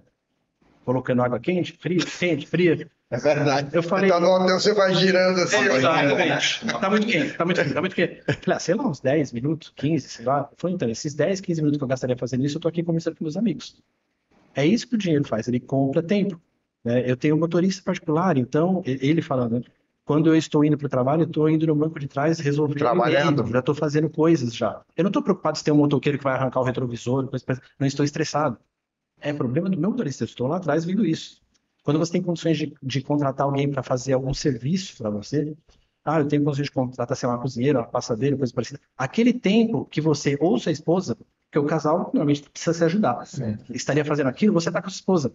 Eu estou brincando com meu filho, eu estou assistindo Netflix, né? O dinheiro compra tempo. E isso, para mim, é uma lição que eu carrego, né? Por quê? O dinheiro faz com que você consiga, primeiro, distribuir prosperidade, porque todo trabalho é digno, né? Eu consigo pagar alguém para fazer coisas que são mais triviais e consigo gastar meu tempo com o que realmente importa. Sim. Não preciso gastar meu tempo com coisas triviais. Uhum. Isso é o bacana de ter dinheiro. E é isso que as pessoas deveriam querer chegar num ponto da vida, né? Chegar num ponto que, poxa, eu não preciso me preocupar em lavar banheiro, né? Por quê? Porque eu tenho alguém que lava para Que mim. lava para mim. E não é assim, porque aí você, de repente você tem aquele idealista, né, socialista que olha e fala, olha a exploração. Não, não, não. Essa pessoa que tem alguém que lava o banheiro para ela, um dia pode ter começado lavando o banheiro dos outros. Só que ela, quando ela começou com essa cabeça. Eu não sou isso, eu estou isso. Esse é o meu momento atual. Mas eu estou trabalhando para Galgando, né? evoluir. Vai ter um momento que eu vou ter alguém para fazer isso para mim, né? Esse deveria ser o plano de todo mundo, né? E todo mundo precisa de uma oportunidade de começo, de início. E muitas vezes, eu depois de muita conversa com ele, é um cara muito sábio, né? Eu parei de olhar, por exemplo, para garçom, coisa parecida, atividades mais básicas, né? Com dó. Eu ficava às vezes com pena, falava, poxa, o cara tá levando meu prato com o resto de comida e tal, isso aqui. Não, o cara tá no início da vida dele.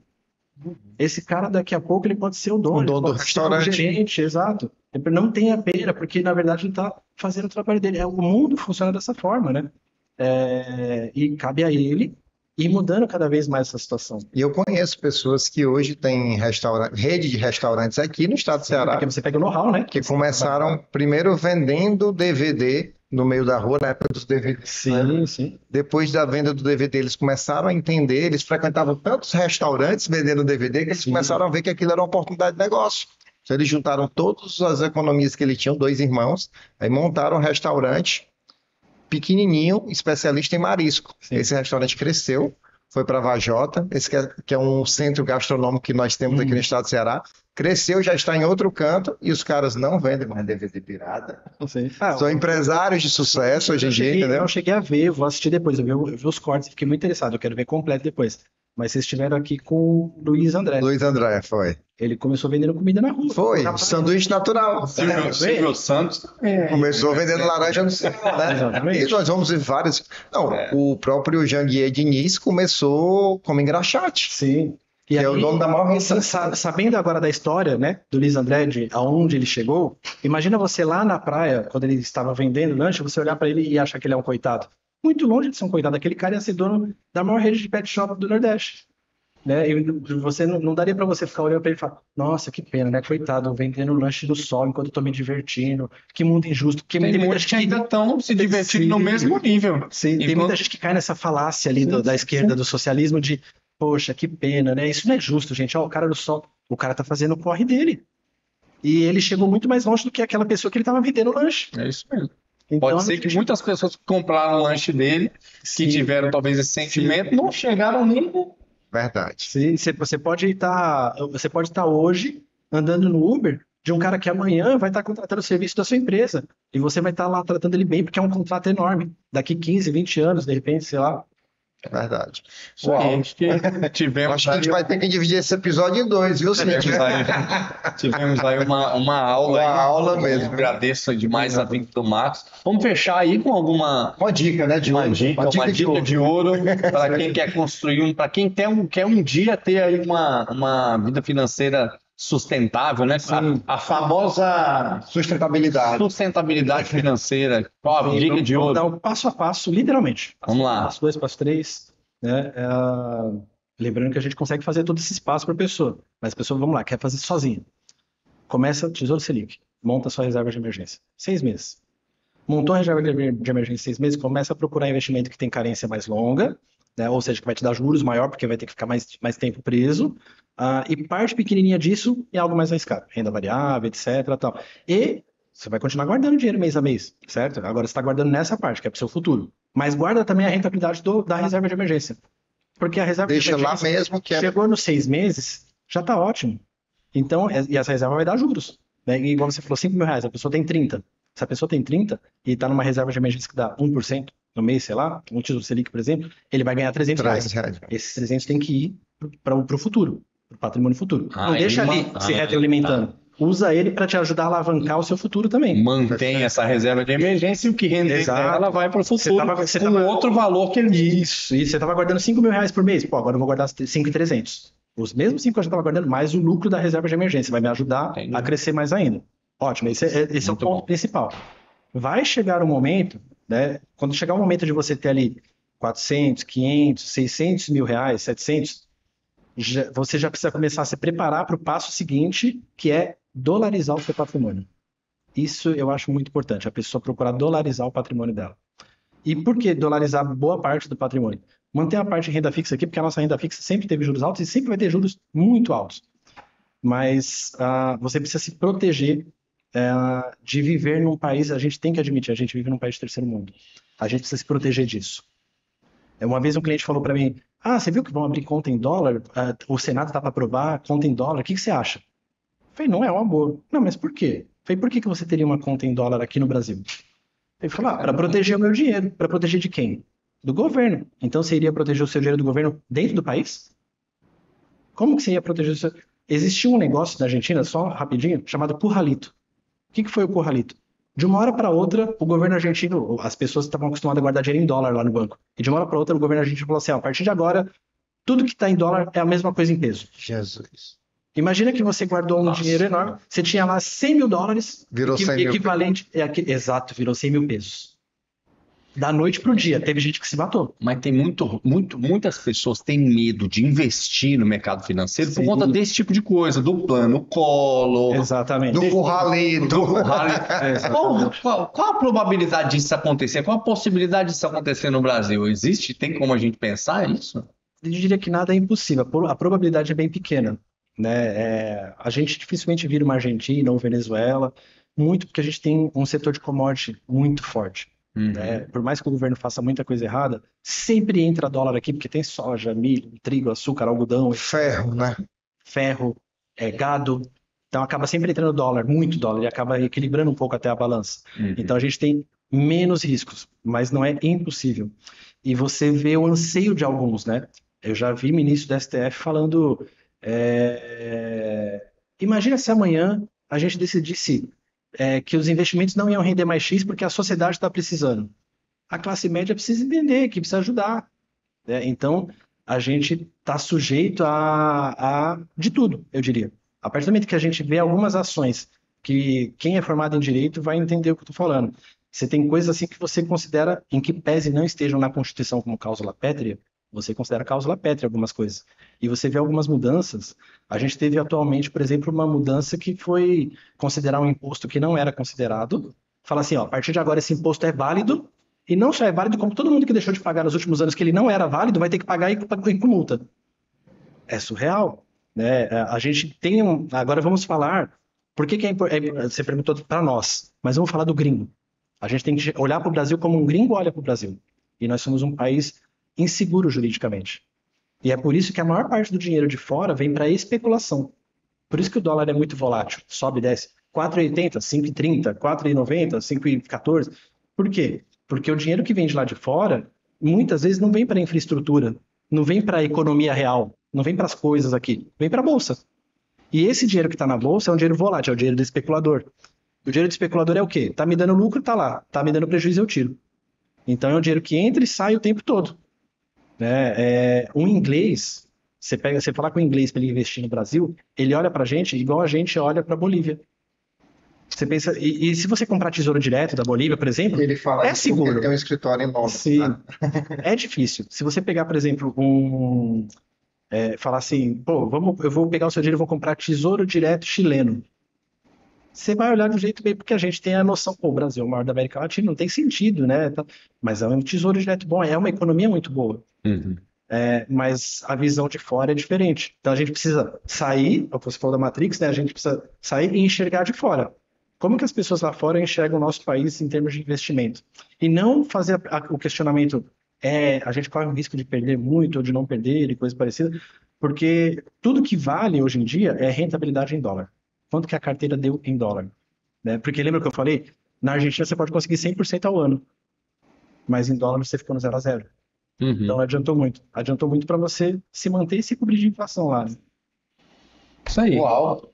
Muito bom. Pessoal, muito obrigado aí pelo tempo dedicado. Muito obrigado aí pela sua audiência. Mais uma vez, você que tem interesse de ser um patrocinador desse projeto e alcançar mais pessoas, leia aí o nosso QR Code, veja os nossos planos, nos siga, compartilhe, tá ok? Se inscreve no nosso canal aí, que é muito importante. Quanto mais vezes você nos indicar e compartilhar, mais pessoas podem ser alcançadas por esse conteúdo.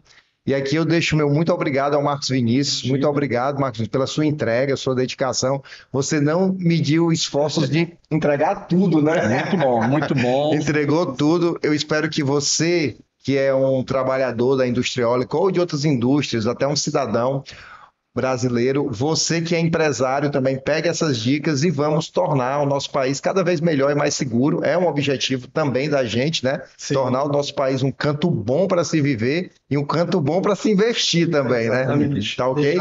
Senão a gerente de marketing me mata. Para nos seguir no Instagram, Perfeito. Vou colocar o arroba aqui. Vai lá, fala aí. MVPN Finance, nos seguir lá. Quem quiser palestra de educação financeira para empresas e quem quiser conversar sobre investimento também, só contatar a gente. Fantástico, fantástico. Obrigado, galera. Muito bom. Agradeço demais ao Marcos. Obrigado por nos acompanhar até aqui e deixa o teu like. Já que você ficou até aqui, Verdade. deixa o teu like, compartilha com alguém que tem dúvida. E agora eu quero investir, não quero. Acho que a gente saiu muitas dicas boas aqui. Vamos lá, vem conosco. Somos os amigos da eólica. Tamo junto.